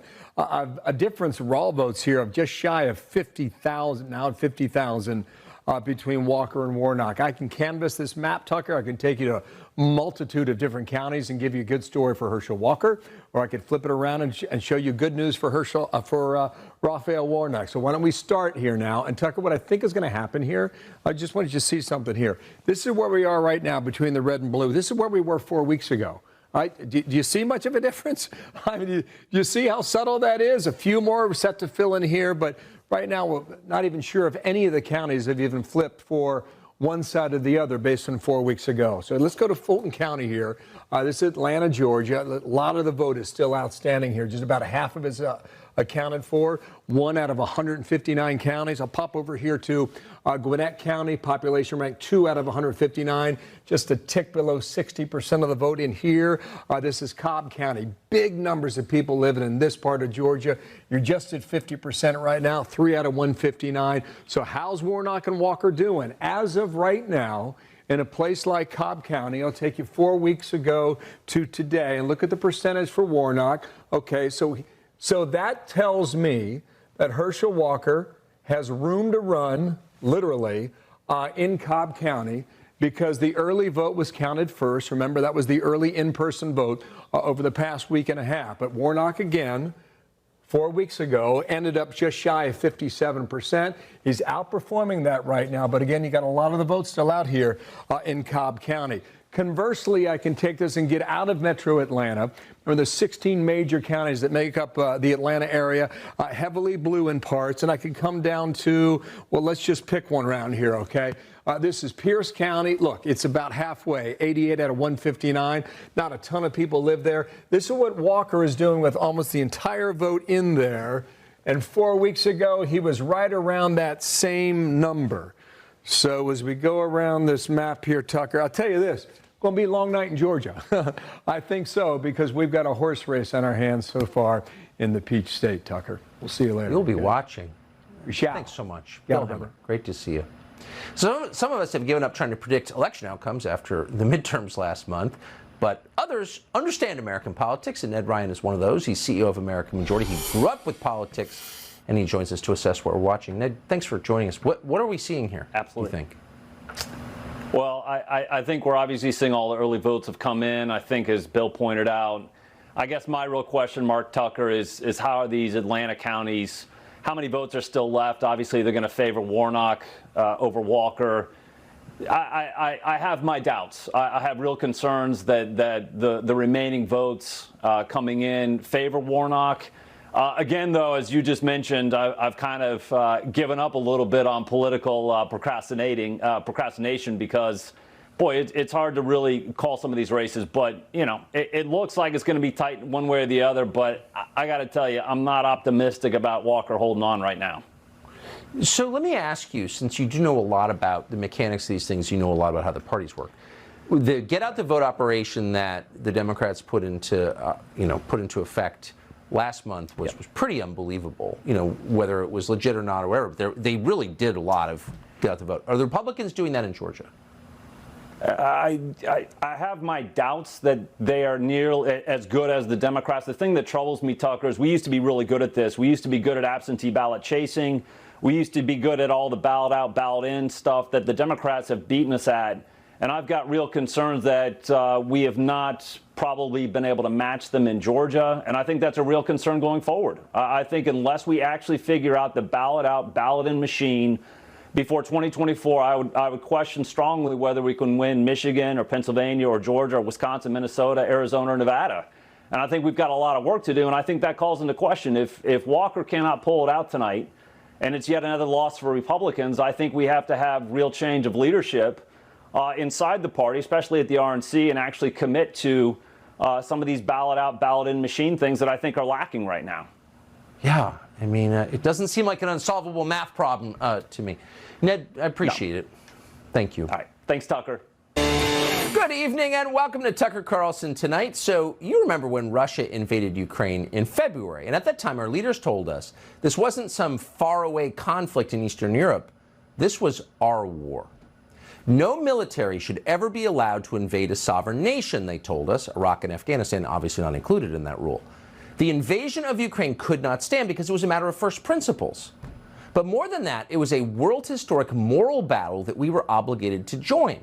It was very clear Vladimir Putin was pure evil. He was Hitler reborn. The Ukrainian President Zelensky was his mirror image. He was saint-like, self-denying, brave, honest, very handsome. And Zelensky was fighting for the very same ideals that our country was founded on. A number of news outlets, including CNN and the LA Times, compared him to George Washington. So they told us that with one voice, month after month. No disagreement allowed. Not surprisingly, it worked. Americans fell hard for President Zelensky. They all did. Even in rural areas that voted against Joe Biden, you saw Ukrainian flags hanging from mailboxes. To many people, it felt like World War II again, the good war, a battle against tyranny abroad for the sake of freedom and democracy at home. Well, the better part of a year later, it's getting harder and harder to believe any of this.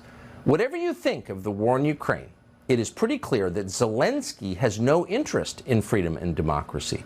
In fact, Zelensky is far closer to Lenin than to George Washington. He is a dictator. He is a dangerous authoritarian who has used $100 billion in U.S. tax dollars to erect a one-party police state in Ukraine. And that's not an overstatement. Over the past year, Zelensky has banned opposition parties. He shut down critical media by force. He's arrested his political opponents. He has sent soldiers into churches. Zelensky's secret police have raided monasteries across Ukraine, even a convent full of nuns, and arrested dozens of priests for no justifiable reason whatsoever and in clear violation of the Ukrainian constitution, which no longer matters. And in the face of this, the Biden administration has said nothing, not one word. Instead, they just continued to push to send Zelensky more tax dollars. So naturally, Zelensky has become much bolder. Why wouldn't he? Last week, he announced his plan to ban an entire religion, the Ukrainian Orthodox Church, and to seize its property, all for being insufficiently loyal to his regime. And he said it out loud. Watch this. We have to create such conditions when any people dependent on the country aggressor won't be able to manipulate Ukrainians and weaken Ukraine from within. First, the National Security and Defense Council instructed the government to submit to the Verkhovna Rada a draft law on making it impossible for religious organizations affiliated with centers of influence in the Russian Federation to operate in Ukraine. A free country does not ban a major religion just because it's not fully on board with the political program of the people running the country. But Zelensky's doing that, and his cabinet is now devising ways to punish Christians for practicing their banned ancient religion in Ukraine. Quote, personal, economic, and restrictive sanctions will be applied to any Christian caught worshiping in unapproved ways. Now, the Ukrainian Orthodox Church is more than 1,000 years old. With the full backing of the Joe Biden administration and the U.S. Congress, Zelensky has decided to ban it. So here's the response of one bishop to the news. You're not allowed to send soldiers into churches. You're not allowed to arrest dozens of priests because they refuse to bow before you. You're not allowed to ban whole religions. So most of the U.S. media, most, have just ignored this. Some have made excuses for it. Oh, he has to do this because there's a war. But there's no justification for this whatsoever. The Ukrainian Orthodox Church is not Russian, it's Ukrainian. It has no connection to the Putin government. It has in fact officially denounced the Russian invasion of Ukraine. So once again, there is no justification for destroying and banning this church. And yet Zelensky's many celebrity backers in the West have said nothing about it. And they should know better. In May, George W. Bush, the great defender of Christendom, met with Zelensky on a Zoom call and afterward described him as the Winston Churchill of our time, a man who should be praised for his, quote, commitment to liberty. So where's George W. Bush on this question, now that his friend, the George Washington of Ukraine, has banned a form of Christianity in that country? Well, George W. Bush has been silent as well. So have many purportedly Christian members of Congress. They're backing Zelensky no matter how many Christians he arrests, no matter how many churches he seizes. To the Ukrainian people, you can expect the Congress to be there with you in terms of supporting your efforts to maintain your freedom. Everything that we can do to be helpful to them as they fight for their freedom. I think the history of the 21st century turns on how fiercely we defend freedom in Ukraine. We will continue to provide military equipment so that Ukraine can defend its territory and its freedom. The United States will continue our unwavering support for Ukraine as it defends its freedom. And let's get the job done so that we can save lives in Ukraine and defend the cause of freedom. The free world had no choice. America could not stand by. The American people did what they always have done: defend freedom around the world. Every single person you just watched has campaigned, many of them make a habit of campaigning, Lindsey Graham, ladies and gentlemen, in Christian churches in the United States. Will a single Christian leader say anything to them about this? You are funding the destruction of Christianity in Ukraine? Oh, but it's the cause of freedom. Really? The reality is that Ukrainians cannot listen to media outlets that criticize the Zelensky government because they've been banned.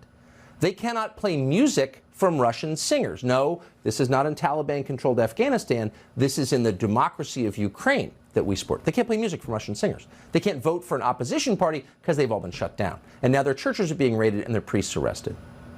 So the fact that our leaders are calling this freedom tells you a lot about what they're planning here. Of course. Why would you defend this? Because you approve of it. For its part, Ukraine's defense ministry has stopped pretending this is about freedom. They're just happy they're getting paid, and they're finally crushing any opposition in their own country. And that's why Ukraine's military is now using your tax dollars to produce choreographed dance videos for social media consumption, sort of like the COVID nurses. Here's one of them. It's just a grotesque postmodern psyop, and anyone who's fallen for this is brain damaged. This is the same Ukrainian defense ministry that lied about the ghost of Kiev and the sailors who cursed out the Russian ship. Now they're just having fun because they're beating their real enemies, which, of course, as always, are domestic. And Time magazine is fully on board with this. They just informed their 4 remaining readers that Zelensky's president is the person of the year. And the media chorus is in full scream. John Meacham, the purported historian on MSNBC, believes that Zelensky is really a lot like the Pope. Zelensky is being fired by the best fundamental impulses in human nature, which is to stand, to defend, to articulate, to fight back. And I think it's also important to remember that he is a performer. That's where he started. John Paul II was a performer. Ronald Reagan was a performer. Winston Churchill understood the means of the media of his time. He understood the power of radio. Yeah. Franklin Roosevelt understood radio. It's not coincidental that great leaders understand. Great leaders. So if they'll defend a man who shut down opposition media, arrested his political opponents, arrested priests, sent the army into monasteries, and then banned a religion, if they'll defend all of that and call it liberty, they'll defend anything. Glenn Greenwald has watched all of this for the past 10 months. He's an independent journalist. His work is in Substack. We're happy to have him join us tonight. So, Glenn, what bothers me is not so much what Zelensky is doing. There's a lot of tyranny around the world. I don't brood on it. But the fact that A, we're paying for it, and B, our leaders are defending it, I think every American should be upset about that. I think in general, Americans should be very skeptical when the U.S. government says we're going to fight in wars on the other side of the world. We're sending tens of billions of dollars in military aid in order to spread democracy. The U.S. government actually doesn't care about spreading democracy. Many of its closest allies in the world always have been and still are some of the world's most despotic regimes, like in Saudi Arabia, Egypt. Right. All the U.S. government cares about is that a government serve U.S. interests, not whether it's democratic or not. But if you want to believe the fairy tale that the U.S. government goes to war to spread democracy, Ukraine is not the place for you. You mentioned this argument, well, Zelensky's in war, he has to curb liberty. Go back to 2021, a year before Russia invaded, and you can find articles, just Google it, where he shut down opposition television stations. He's now shut down opposition parties. Every hallmark of what a despot and tyrant, not a Democrat, does is shaping the Zelensky government, and that was true well before Russia invaded. How, I wonder, I mean, two things. One, how can Republicans on the Hill continue to defend this? And B, what's it really about? Because I think you're right. Our foreign policy is almost always about defending our interests. I think it should be, actually. But I don't see our critical interests at stake here. So I'm not, what is this about? Right. So I think the first point is, if the U.S. government were honest, and they should be, they would get rid of this whole script about, oh, we have to go and defend democracy. That's a fairy tale that tries to get Americans to feel better about the fact that we're involved in many, many countries all over the world. That's not the real reason. The only reason is to do it for vital U.S. interests. The line in Washington for decades was the U.S. has no vital interest in Ukraine. That was Obama's view. That was the bipartisan view.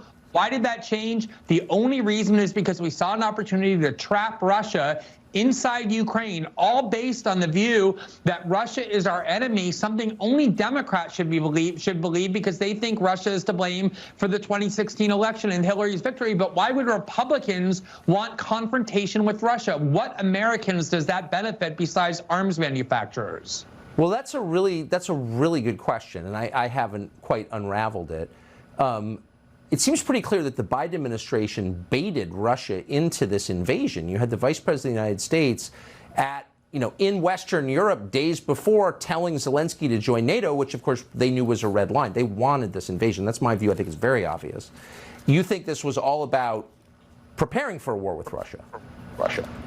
If you think that Russia is a grave enemy of the United States, then it makes sense to try and lure them into a war that they can't win, like we got lured into one with Afghanistan for 20 years, or we lured the Soviet Union into a war with Afghanistan back in the 70s, because it does deplete your enemy. The question is, why should Russia be seen as our enemy? Both Obama and Trump said there's no reason to see Russia that way. It has 1/15 the size of our military budget. It's not threatening American borders. Why are we so obsessed with spending tens of millions of dollars to weaken Russia, which we could be using here at home to benefit the lives of American citizens, when Russia's not doing anything to the United States, unless you're a crazy resistance person who believes they're the reason Donald Trump won? But if you don't believe that, what is the rationale for this? There is none. I know. And as usual, they've hijacked the best instincts of Americans, their compassion, and turn that against them. Glenn Greenwald, great to see you tonight. Thank you. So one of the reasons you'd never heard a bad word about Sam Bankman-Fried until he was busted for defrauding innocent investors of billions of dollars is because he paid off media outlets to give him good coverage. And one of those outlets is a place called Semaphore, a website run by a character from the New York Times. The question is, when are they going to return the money? When is Semaphore going to return the money? We're asking that next. Plus, public libraries are banning actor Kirk Cameron from reading his new book for children because it's faith-based. So it turns out that's not allowed. Maybe he should have a drag show for kindergartners. We're going to talk to him and suggest that after the break. Semaphore, that's not really surprising. Very few living Americans have heard of Semaphore, apart from a small number of very rich people who financed Semaphore. In a recent fundraising round, Semaphore's founder, Ben Smith, formerly of the New York Times, raised $25 million from 6 named investors. According to the filing, 2 of those 6 investors, apparently the biggest ones, have the same last name, Bankman-Fried, as in Sam Bankman-Fried and his brother. Launching Semaphore was part of Bankman-Fried's strategy of paying off media outlets in exchange for fawning coverage, which of course he got. Classic corruption. But now that Sam Bankman-Fried has been exposed as a billion-dollar scam artist, this poses problems for Ben Smith and for Semaphore. You are not allowed to keep the proceeds of other people's crimes. That's a pretty basic rule. So we reached out to Ben Smith repeatedly to see when he's going to return all the money. Countless investors were defrauded by Sam Bankman-Fried, including elderly teachers across Canada, some of whom may soon be living in poverty. Ben Smith is not living in poverty. So Ben Smith could do the right thing and help them with the money he got from a scam artist. Will he do that? Oh, of course not. Semaphore pointed us to a statement saying they're not returning $1 until the Biden administration makes them. When will that be? Oh, come on. Sam Bankman-Fried was the second biggest donor to the Democratic Party. So in the end, we're hearing the Justice Department is looking into him. He's going to get away with it. Ben Smith will get away with it. Semaphore will get away with it. It's pretty frustrating, really. The good news is Semaphore is not an appealing website, so it probably won't be around for long anyway. So as we mentioned, well, as we've said many times, there's almost no coverage of what's happening at the southern border. Our friend Charlie LaDuff, who lives in Detroit, decided to go down there and see what is happening. And he shot some remarkable video in the process. He just shot this in Piedras Negras, Mexico. And it shows how easy it is for illegal migrants to enter the United States without any intervention whatsoever from our National Guard. Watch. So you have to kind of wonder, why has no one done what Charlie LaDuff just did? Why haven't we seen this before? Charlie LaDuff has spent 30 years in journalism. He's at the New York Times for a long time. He's now host of the No BS News Hour. He joins us tonight. Charlie, thanks for coming on. Thank you for doing this. Why? I haven't seen anyone do this before. Why do you think that is? I don't know, man. That's why I went down there. You know what I mean? The way I look at the coverage, it's the eggheads and the meatheads, and we got no idea really what it's like or what the answer might be. You know what I mean? What was your assessment of it? It's a damn mess, and let's like on the left. They're saying, you know, war-torn, these are asylum seekers. They're just broke people looking for a better life. That's the truth. On the other hand, on the right, build the wall, that's dumb. Listen to me, people. I don't know where Tucker's going to post it, but go find that whole story. Because if you touch American soil, you get asylum. So when the wall is 20 feet away or a quarter mile in, it doesn't matter. It won't stop anything. So let's do a little experiment. Up here, I'm in a border town, Detroit, with Canada. Let's say DeSantis, if you want to pack a bus full of migrants and tell them, please, don't lie to them, tell them they're going to go to Canada to get asylum, you know what'll happen, Tucker? Canada's going to turn them around. You know why? Right. Because we have a treaty with Canada that wherever an asylum seeker first touches, whether it's Canada or the United States, that's where they must apply for asylum. Why do we not have this with Mexico? This is what the pinheads in Washington need to be doing. You know, there's only one border state senator on the Foreign Relations Committee, and that's Ted Cruz, and I don't know where the hell Ted Cruz is. So you make a really smart point, because my understanding, according to the DHS numbers, almost everybody coming across is not from Mexico. Everyone from Oaxaca wants to be in the U.S. is already here. These are people coming from Central America or Africa or the Middle East. Was that your experience? 100%. There's Russians, Romanians, Ukrainians, Peruvians, Haitians, people from Niger, Ghana, you name it, they're coming. So here's what's happening.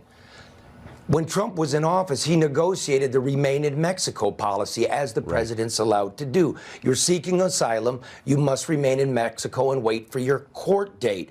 Biden's first day in office, he said he's suspending it. You know what they hear around the world? Amnesty. When Title 42 is going to go down in 2 weeks, they're going to be a bum rush. Because you know what? They're lining up in Mexico. You know what they hear? Amnesty. When you're talking about DACA people, which I don't have a problem with, you grew up here, you're an American, but when he says amnesty, the whole world just floods in, dude. This is 14-year-old girls. I found a vaccination card. She got a birth control implant in her arm a month ago, a 14-year-old. Why? Because she's afraid to be raped and get pregnant. There's a better way to control the movement of people than a damn bum rush. I came in to Mexico 20 years ago with the Sinaloa cartel. We went 3 nights through the desert because we did not want to be apprehended. It's completely flipped around, and everybody wants to be apprehended because they're getting papers and they're going in. And I would do it too. A lot of good people, a lot of hungry people, but the government must manage the flow of human beings in a way that's acceptable to we the people, and they're not doing a damn thing. It's amazing. Bill Mugen's the only other person I know who's done any reporting like this, and I'm grateful that you have. Charlie Duff, thank you. Thanks, man. Post that thing somewhere, will you? Sure we will. New Jersey called Angela Redding found out that her child's elementary school was advertising something called pansexuality, and she thought this seems a little much for an elementary school, so she complained about it on Facebook. What happened next didn't used to happen in this country and never should, and we only know about it because of a Substack called Chaos and Control, which broke the story. And as we read it, we thought this can't be real, but it is. So in response to Angela Redding's post, out of the blue, an Army officer at Joint Base MDL, it's a nearby military base, called Angela Redding an extremist on Facebook. That officer is called Lieutenant Colonel Christopher Schilling. Schilling then wrote on Facebook that, quote, the Joint Base leadership have had the security forces working with multiple state and local law enforcement agencies to monitor this situation. What? So the military responded to a mom in an elementary school complaining about the sexualization of her own child? That's warranted a military response under Joe Biden? Apparently it did. Then shortly after, the chief of the North Hanover Police Department, Robert Duff, pressured Redding to delete her Facebook post. Let that sink in. The police and the military got involved because a mom wrote something on Facebook they didn't like. Today, Joint Base MDL confirmed to this show that they, quote, notified law enforcement about the social media exchange, which is common information sharing practice among law enforcement agencies. Except, wait a second, a military base is not a, quote, law enforcement agency. The purpose of the military is to defend us from foreign enemies, not to police our Facebook posts. This is mind-boggling, and we pray someone does something about it. Angela Redding is the mother who wrote that Facebook post that the military shut down. She joins us tonight. Angela, thank you so much for being brave enough to come on. Were you a little surprised that the U.S. military weighed in on your Facebook post? I was more than surprised. I was scared. I actually pulled my kids from school the day I found out. It was mind-boggling, and I was worried for them. When the U.S. military comes after you for simply raising concern about a public poster that is widely available for all to see, it's mind-boggling, as you said. And just to be clear, you weren't threatening war. You didn't threaten to use nuclear weapons against the school, correct? No, actually, my post was really moderate. It essentially said that I didn't think my 7-year-old was age appropriate to be exposed to words such as polysexual and pansexual.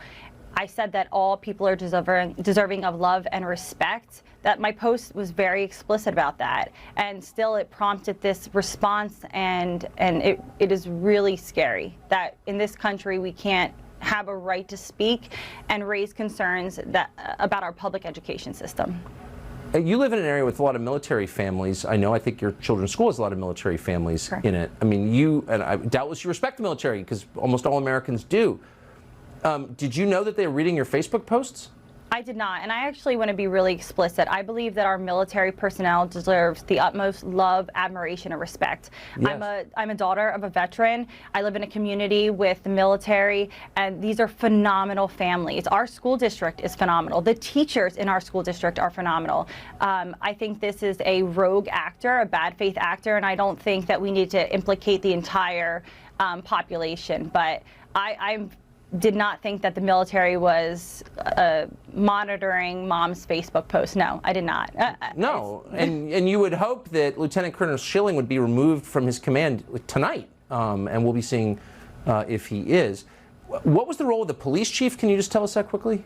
Yeah, so I actually got a call from the admin of the Facebook group. Again, this is kind of ridiculous. We're talking about this. It's a parents group that I posted on. I got a call from the admin of the Facebook group saying that the police chief contacted her to say that my post should come down.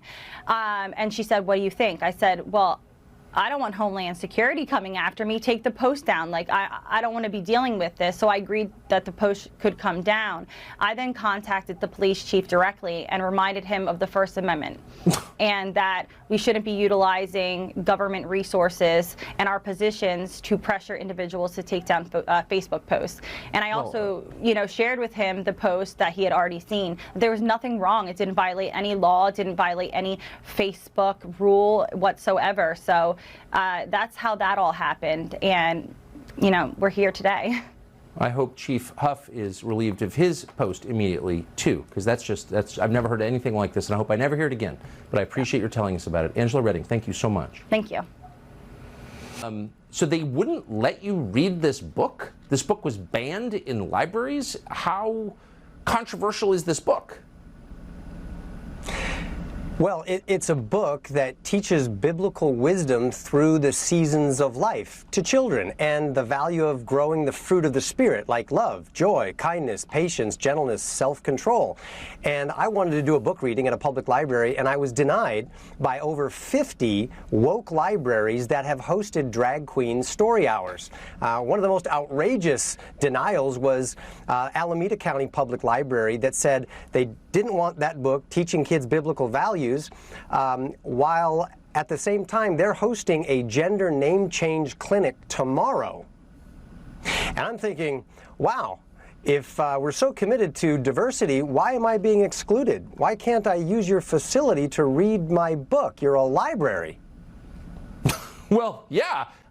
So we began the show with a story about how the president of Ukraine has banned a Christian religion in Ukraine, and then we get to your story where the libraries ban your book. So the thread here appears to be fear and hatred of Christianity. Why do you think a religion based on peace and tolerance, turning the other cheek, not showing vengeance, is so scary? Well, my understanding of history is that the family and the church are two great pillars of Western civilization. And those two things need to be removed and taken out of the way in order to fundamentally change the power structure and the moral value code of the nation. And that's why parents are fighting back. In fact, Tucker, hundreds of parents and librarians are now emailing us saying, we want your book and we want to host our own Brave Book Story Hour in our public library. So here's my call to action. I want every parent and every grandparent in America to get their favorite children's storybook, my book or other Brave books, or a book of the Bible. Call your local public library that has hosted a drag queen story hour and say, I'd like the chance to read my book in the library. And if they say no, they're likely breaking the law and violating the Constitution, and they can contact bravebooks.com. We'll give them free books and all that they need to turn that denial into a revival in their community. I think the posture that you're taking, which is gentle and calm and brave and persistent, is something I personally can learn from. Less outrage, more rational response. And I think that really works. And I hope that you inspire other people to do the same. Tell your story. Don't get mad. Be honest. Thank you. Thank you. I think you're right, Tucker. And to Christians particularly, we often get told no in the public square. We go home with our tail between our legs, crying in our Chick-fil-A soup, waiting for the rapture, rather than getting on the offense and saying, let's invest in our children and teach them the values we want them to learn. Amen. I completely agree with that. And the way you're doing it is the way to do it. I appreciate it. Kirk Cameron, thanks. Thank you, Tucker.